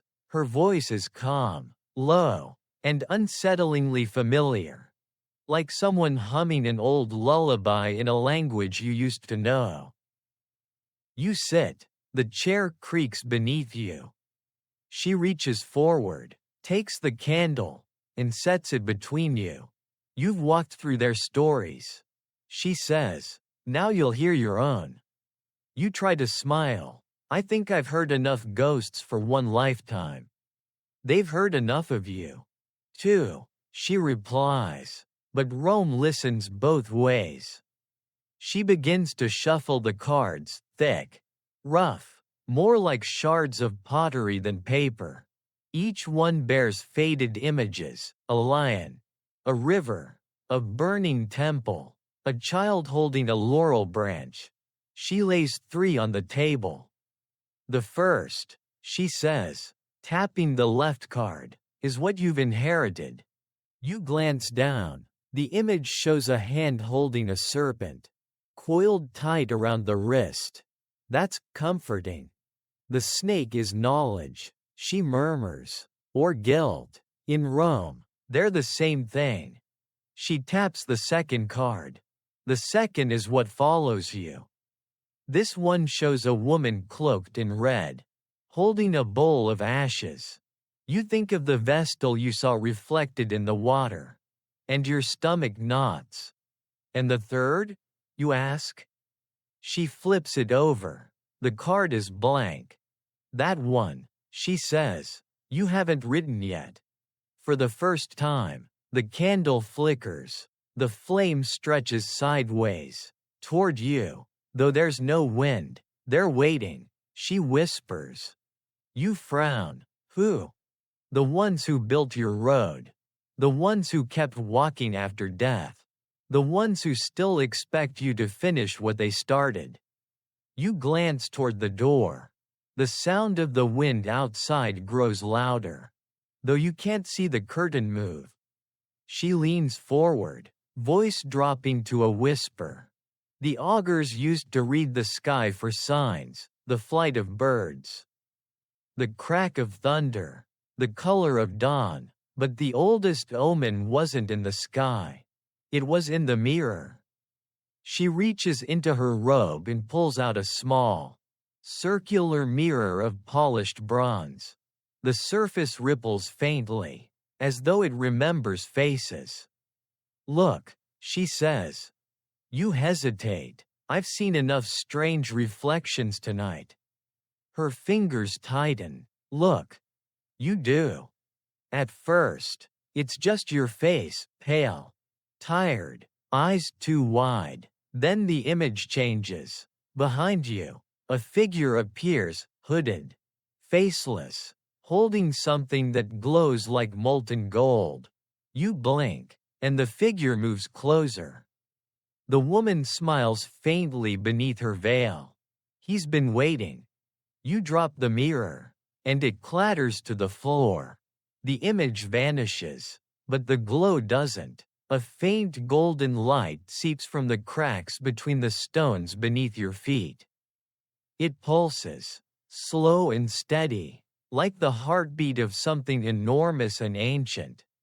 She stands, her movements smooth, deliberate. Rome was never built of stone. She says softly, it was built of memory. Every prayer, every betrayal, every drop of blood, pressed together until it learned to speak. You back toward the door. You're saying the city is alive? Her veil turns toward you. Alive, yes, but not awake. A deep rumble shakes the floor. Outside, lightning splits the sky above the forum, striking near the arch of Septimius Severus. For a moment, the ruins below shimmer, whole again, columns upright, torches blazing, voices echoing. Then the light fades, and all is ruin once more. When you look back at the booth, the woman is gone. The candle burns low, its wax pooling like melted gold. You step outside. The storm is breaking overhead, thunder rolling through the hills. But above the sound, faint and persistent, you hear something else, chanting. Not angry, not mournful, but steady, rhythmic, like breathing. You glance toward the sky. A flock of ravens wheels over the forum, their wings catching flashes of lightning. They move in a perfect circle. For a second, it looks like the city itself is exhaling. And then you understand. Every story you've walked through, every ghost, every whisper, every coin, they're not fragments. They're instructions. Rome isn't telling you its history. It's rehearsing its resurrection. The thunder fades into a low, distant growl, like a lion pacing behind the clouds. Rain begins in hesitant drops, darkening the marble under your feet. The Capitoline statues glisten, each one alive again in the flash of lightning. Mars with his eternal snarl, Jupiter gripping his thunderbolt, Minerva's eyes gleaming with judgment that feels a little too specific. You should leave. You should find a train, a flight, anything that leads away from here. But instead you move toward the sound, the chanting you heard below the storm. It drifts from somewhere beneath the square, deep and hollow, like the city's breath escaping through its oldest lungs. At the edge of the terrace, you notice an iron grate set into the pavement. Beneath it, faint torchlight flickers. You crouch. The grate is old but loose, the metal damp and soft with rust. You pull, and it opens with a groan that echoes far too long.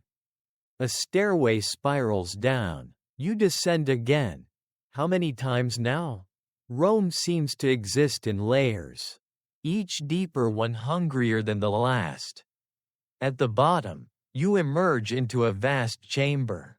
The ceiling curves low, blackened by soot. Along the walls, torches burn with that steady, unnatural flame you've begun to recognize. Dozens of figures stand in a wide circle, cloaked, hooded, faces lost in shadow. The air hums with low voices chanting in rhythm, the same syllables over and over. Memoria, memoria, memoria, memory. You slip between the shadows. Unseen, at the center of the circle stands a marble basin filled with water so still it looks solid. The reflection on its surface shows not the chamber, but the city above, glowing faintly gold, as though lit from within. One of the cloaked figures raises a hand. The chant stops. Silence floods the room. Then the figure speaks, and you recognize the voice instantly. The baker. This city breathes through us. He says. Its veins are streets, its heart the hill. But the pulse weakens, the world forgets, and the forgotten cannot die or rest. He gestures toward the basin. It is time to feed the fire again. The other figures begin to remove their hoods. You see familiar faces, the old man from the market, the woman from the fortune-teller's booth, even the witch Canidia, her eyes burning brighter than any flame. They step forward one by one, each holding something small, a coin, a feather, a piece of bread, a clay shard. They drop their offerings into the basin. The water ripples once and begins to glow. You step back, but the baker's golden eyes find you immediately. You've carried it here, he says.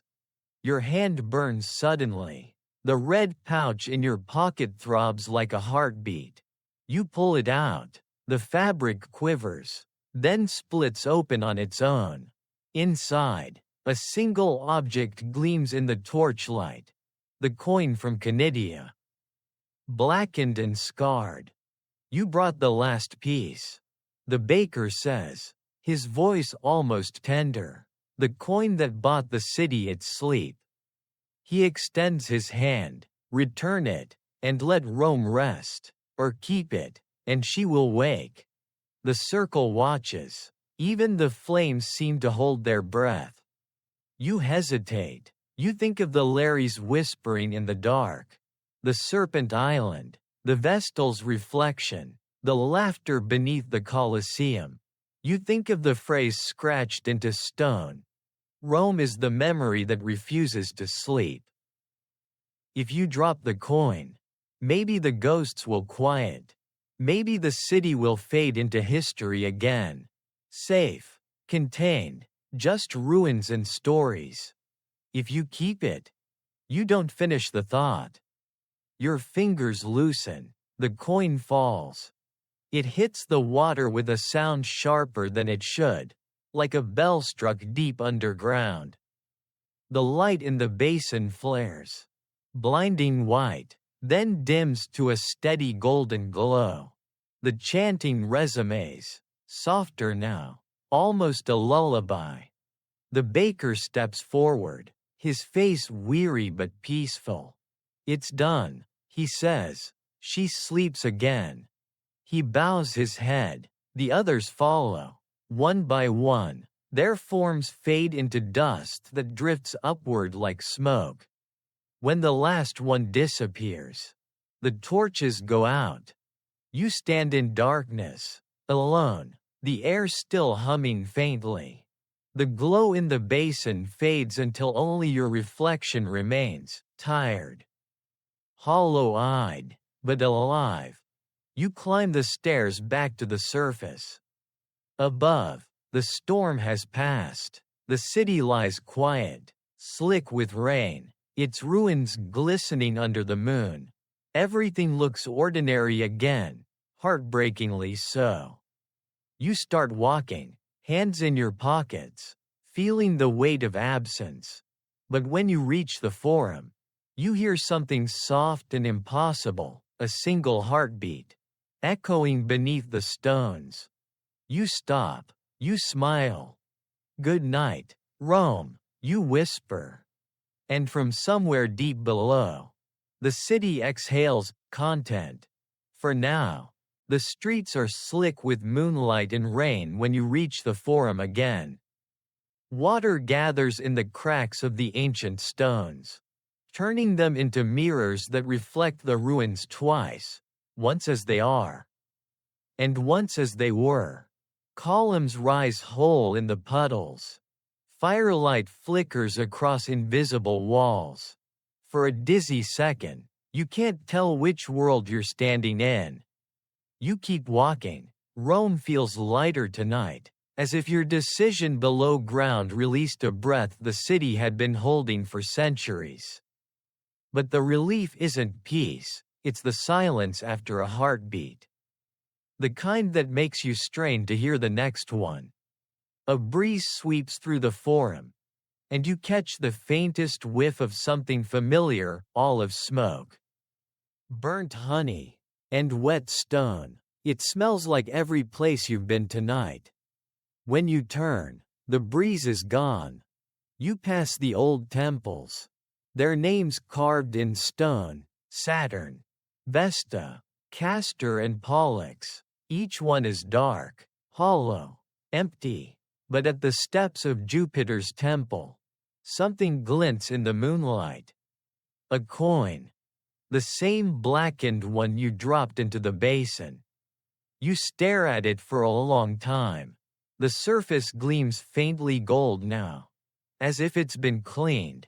When you reach down, it's warm. Your reflection trembles in the metal, and then shifts.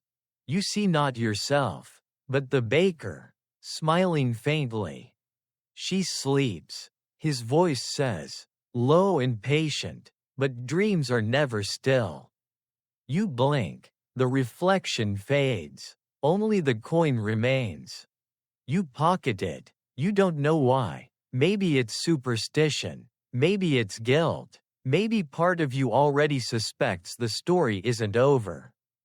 From the ridge above the forum, the Capitoline statues watch in silence.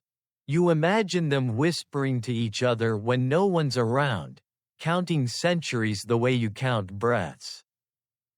You keep walking toward the outskirts, where the city blurs into night. The cobblestones glisten like a riverbed. Somewhere far off, thunder rolls again, too distant to be a storm. You pause near the old Arch of Titus. Its carvings still show the triumph of empire, soldiers, spoils, the menorah from Jerusalem carried high. You trace the worn relief with your fingers. The stone hums faintly beneath your touch, like a chord you didn't mean to strike. A voice behind you says, "He carved their victory so well that he forgot their grief." You turn. It's the fortune teller, or someone who looks like her. The veil is gone. Her face is pale and sharp.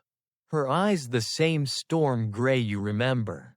She stands in the arch's shadow, her hands folded neatly before her. "I thought you were gone," you say. "Nothing here is ever gone," she replies. "You should know that by now." Her gaze drifts to your pocket. You took it back. "I didn't mean to." "You never do." She steps closer. Rome doesn't need to wake fully, only to dream through new eyes. "Yours will do." You laugh, though your voice trembles. "I'm not exactly priest material." "Priest?" She smiles thinly. "No, witness." The word lands heavy. Witness to what? To her remembering. The wind stirs again, carrying the faint sound of chanting, the same rhythm you heard in the chamber below. It comes from everywhere at once, the ground, the walls, even the air. The woman's eyes shimmer. "Rome doesn't die," she says softly. "She migrates, from stone to skin, from memory to voice. Tonight, she's chosen yours."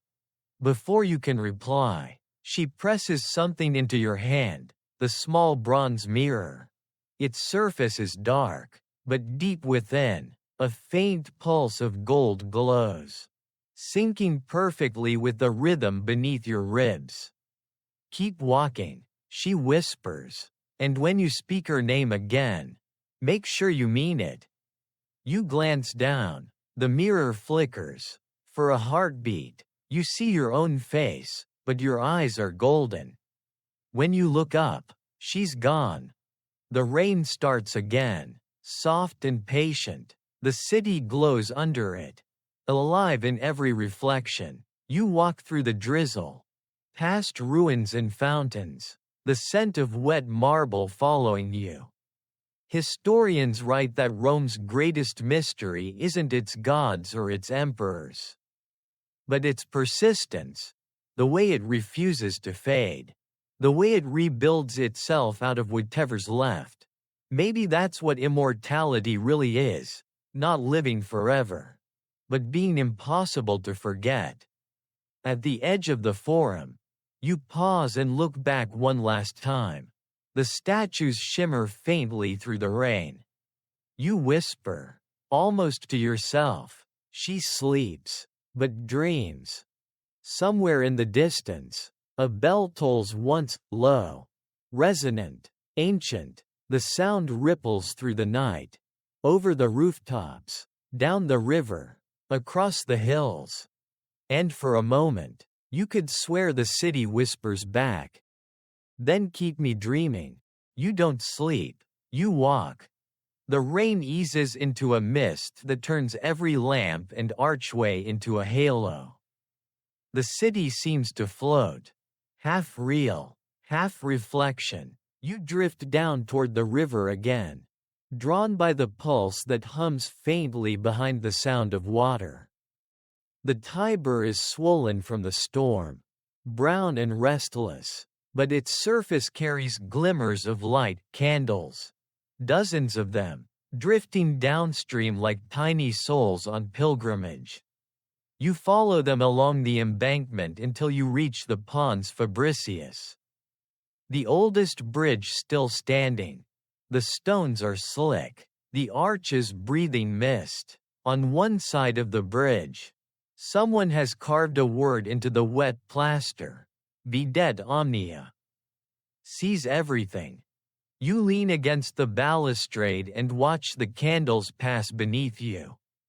Each flame bends in the wind, refusing to die. You think of the baker's words, "She sleeps but dreams," and wonder if these lights are part of that dream. Fragments of consciousness wandering her veins. A voice interrupts your thoughts. You shouldn't linger. You turn. A man stands a few steps away, wearing a cloak too heavy for this century.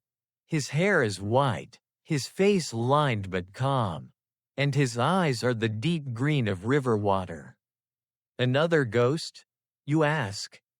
He smiles. "Not yet. I tend the current." "The river?" He nods. "And what it carries? The dead, the memories, the promises people throw to see if they still sink." He reaches into the water with one gloved hand and pulls out a coin. Not black, not gold, just ordinary bronze. Worn smooth by centuries. "They keep trying to pay passage," he says, "but they've forgotten the destination." You glance at the candles drifting by. "And those?" He looks downriver. "Those are the ones who refused to pay. Dreamers. They float until the dream ends." A chill runs through you. "Which am I?" He studies you for a long moment, then shrugs. "The river hasn't decided." Lightning flashes far off, revealing the island in the distance.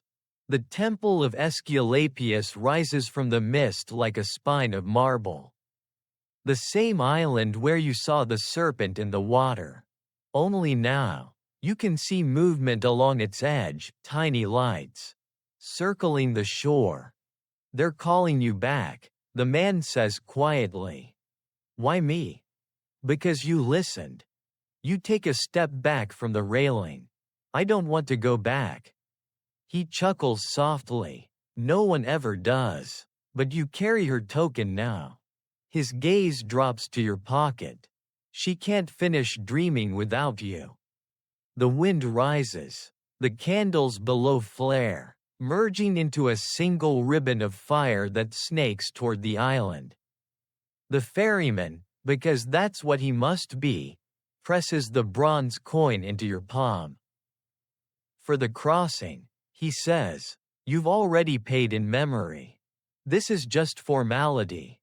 You look down. The coin bears the faint image of Janus, the two-faced god of doorways, one face smiling, one weeping. When you look up again, the ferryman is gone. Only the sound of the river remains.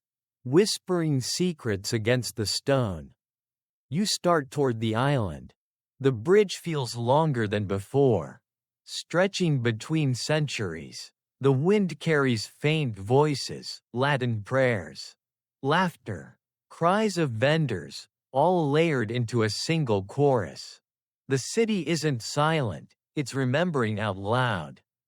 Halfway across, you pause. The moon breaks through the clouds, glinting on the wet stones. In its light, you see faint footprints glowing along the path ahead, leading straight to the island. They're yours, but older, lighter, as if you'd already walked this way once before. You follow them. On the far shore, the temple waits, half ruin, half reflection. The same pool you saw earlier shimmers at its heart. You approach slowly, the water still, mirrors smooth. For an instant, you see your reflection clearly, tired eyes, rain-soaked hair, the faint glow of the coin in your hand. Then the image changes. Behind you, the whole city appears in miniature on the surface, the hills, the bridges, the ruins, all alight with tiny golden sparks, beating in time like a heart. You kneel, breath fogging the air. The pulse in your chest sinks with the glow in the water. From somewhere above, the ferryman's voice drifts on the wind. Every river remembers its source. You whisper back, and every dream remembers its dreamer. The reflection flickers. The candles on the river start to turn, drifting upstream now, defying the current. One by one, they circle the island, forming a slow spiral of light. The water rises slightly, humming with that same low rhythm, Memoria, Memoria, Memoria. You don't know what you're meant to do, so you close your eyes and drop the coin into the pool. It sinks soundlessly. When you open your eyes, the lights of Rome have gone out.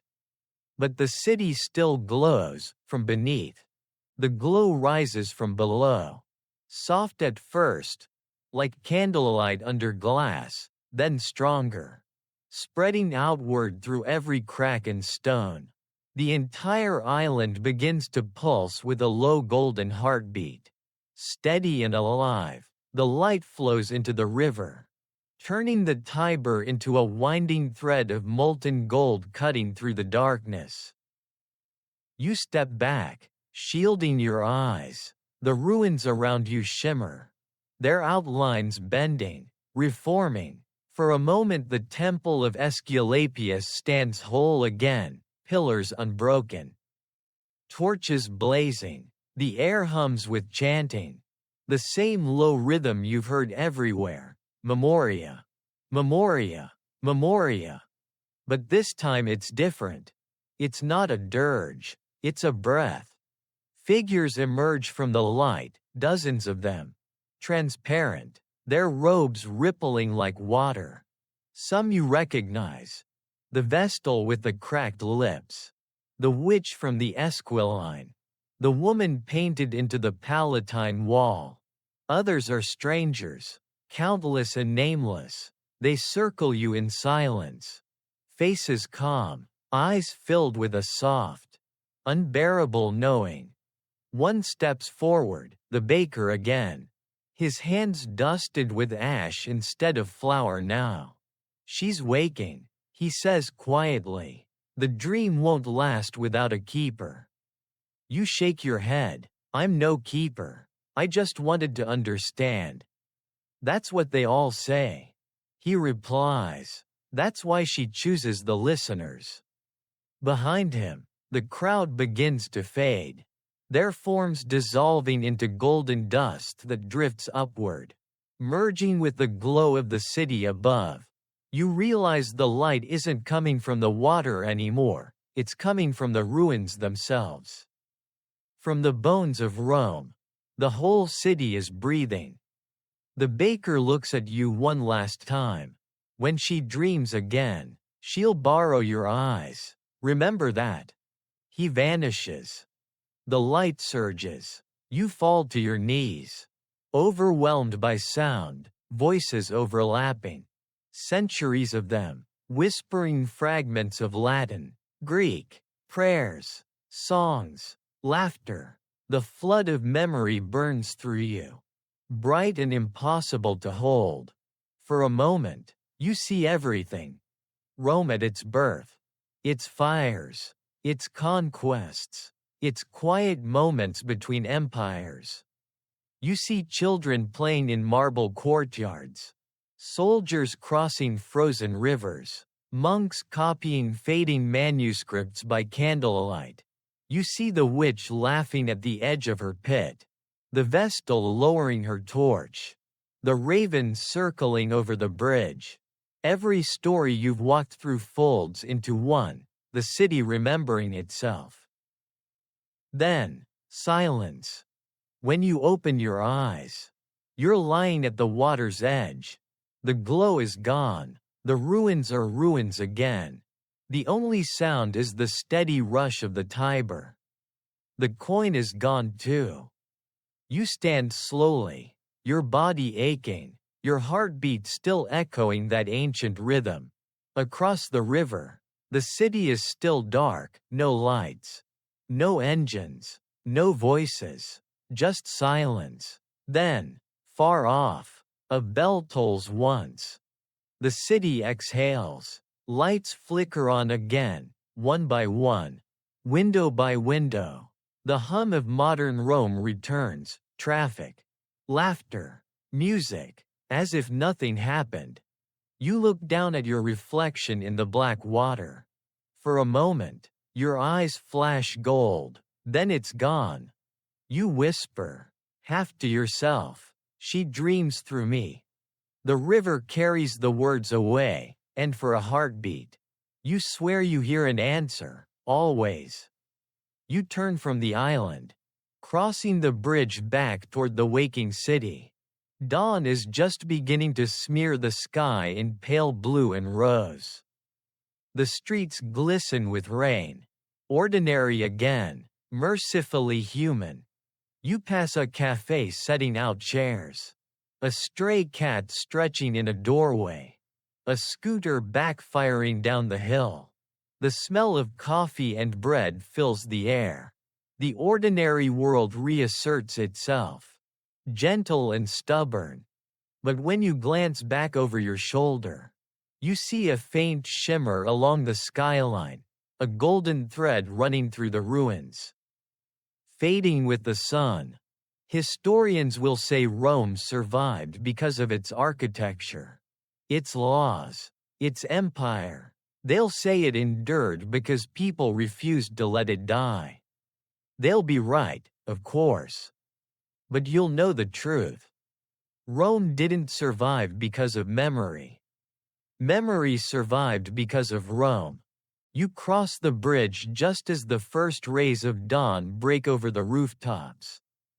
Rome wakes slowly, like a creature stretching its limbs after a long, restless sleep. Vendors set up their stalls. Church bells ring out, soft and echoing through the fog. For the first time all night, you hear laughter that isn't ancient. But there's something new under the morning air, a rhythm. Subtle but certain, every sound you hear falls into the same quiet pulse. Footsteps. Dripping water. The tolling of bells. The city has found its heartbeat again. And you can feel it moving under your skin.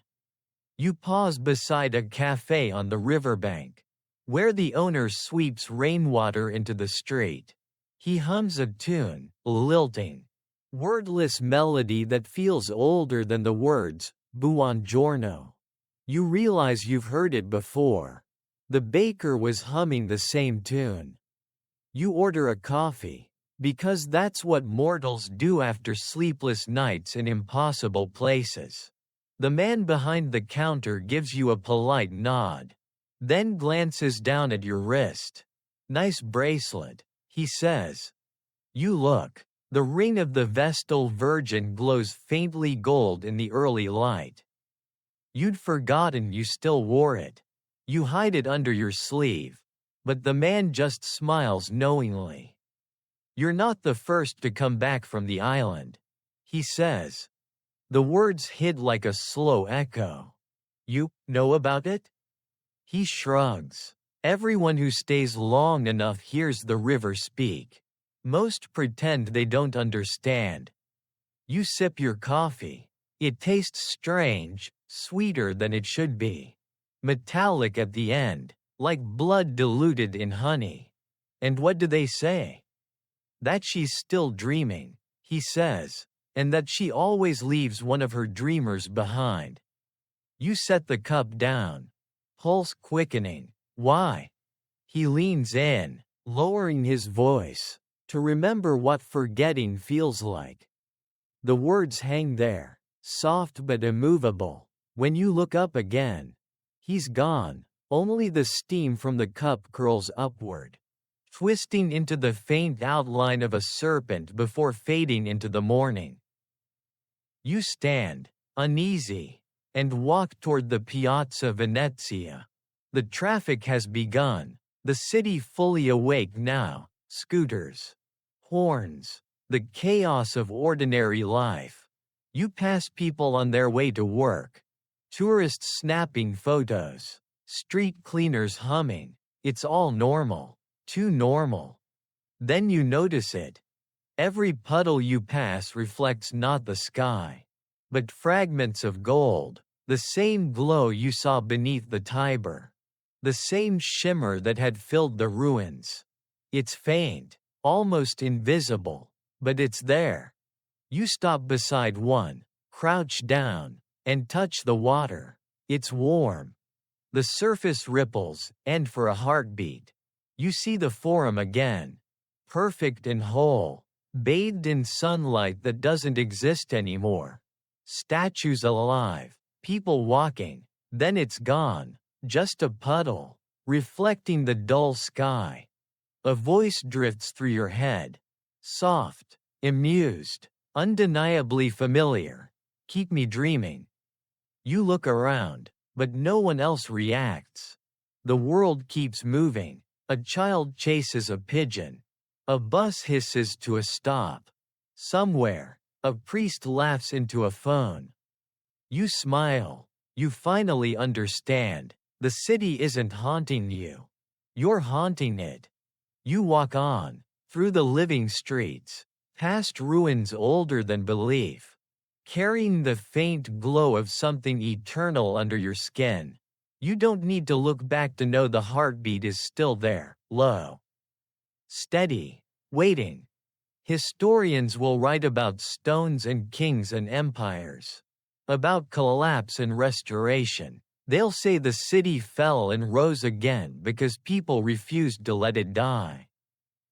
They'll never mention the truth, that every dream needs a dreamer. And every city needs someone to remember the sound of its heart. You cross another bridge. The sunlight sharpens. Somewhere deep below, the water shimmers gold for the briefest instant before turning brown again. You whisper, "Sleep well." A breeze passes, warm against your ear, and carries back the faintest reply. A whisper beneath the city's noise. Ancient and alive. Until you return, evening again. The sun sinks behind the domes and rooftops, turning everything bronze. The day feels like a pause between heartbeats, a held breath before the next dream begins.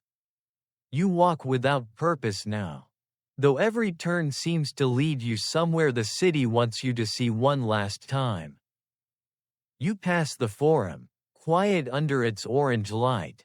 The air smells faintly of dust and warm stone. The tourists are gone. Only the pigeons remain, perched on the heads of emperors. The silence feels almost reverent. You take a seat on a broken column, the marble still holding the memory of sunlight. For a while, you simply listen. The sound of the city moves like a tide, distant traffic. Laughter. The splash of water from a fountain. Beneath it, barely there, that same rhythm. Memoria. Memoria. Memoria. You realize it's not haunting you anymore. It's keeping you company. The ring on your hand glints faintly, catching the last light of the day. You roll it between your fingers, feeling its warmth. You think about everything you've seen, the witch, the priestesses, the baker, the ghosts who never stopped working. You think about how they weren't warning you at all. They were guiding you here. Somewhere, a bell rings for vespers. The sound drifts across the forum, echoing off the ruins like a lullaby. You close your eyes and breathe in the smell of rain-soaked earth and burning oil. The wind picks up, carrying dust across the stones. It brushes your cheek, gentle, familiar. A whisper follows, as soft as breath. Every dream needs a witness. You smile, eyes still closed. And what happens when the witness sleeps? Then the dream continues. The wind replies, always. You open your eyes. The world has shifted slightly, just enough to make you doubt what's real. The ruins glow faintly gold again, subtle, like veins under skin. A cat prowls along a fallen arch, stops, and looks at you with eyes that flash the same color as the baker's. Then it vanishes into the dark. You stand, stretching, feeling the weight of the city settle around you, not heavy, but protective, like an old cloak. The moon is rising now, silver over the rooftops, catching in the puddles where the day's last light lingers. You walk slowly toward the exit, past the altar of Saturn, the arch of Titus, the columns that refuse to fall. The stones under your feet are slick, but warm, as if remembering every step taken on them. At the edge of the forum, you stop and look back. Rome lies behind you, half shadow, half flame, alive in ways no map could show. The wind sighs through the ruins, carrying the smell of olive smoke and dust. You whisper, rest easy, old city. The breeze answers with a quiet hum, the same pulse you've carried since the night began. It fades slowly, like a heartbeat easing into sleep. You turn toward the streetlights, their glow blending with the moon, and start walking. The night folds gently around you. Your footsteps echo once, then fade into the rhythm of the city. The sky darkens, the air cools, the lights dim. Somewhere beneath the streets, in the quiet marrow of the earth, the golden pulse slows to a calm, even rhythm, steady, dreaming, eternal. You exhale. And for the first time, the silence feels like peace. End of script. Sweet dreams.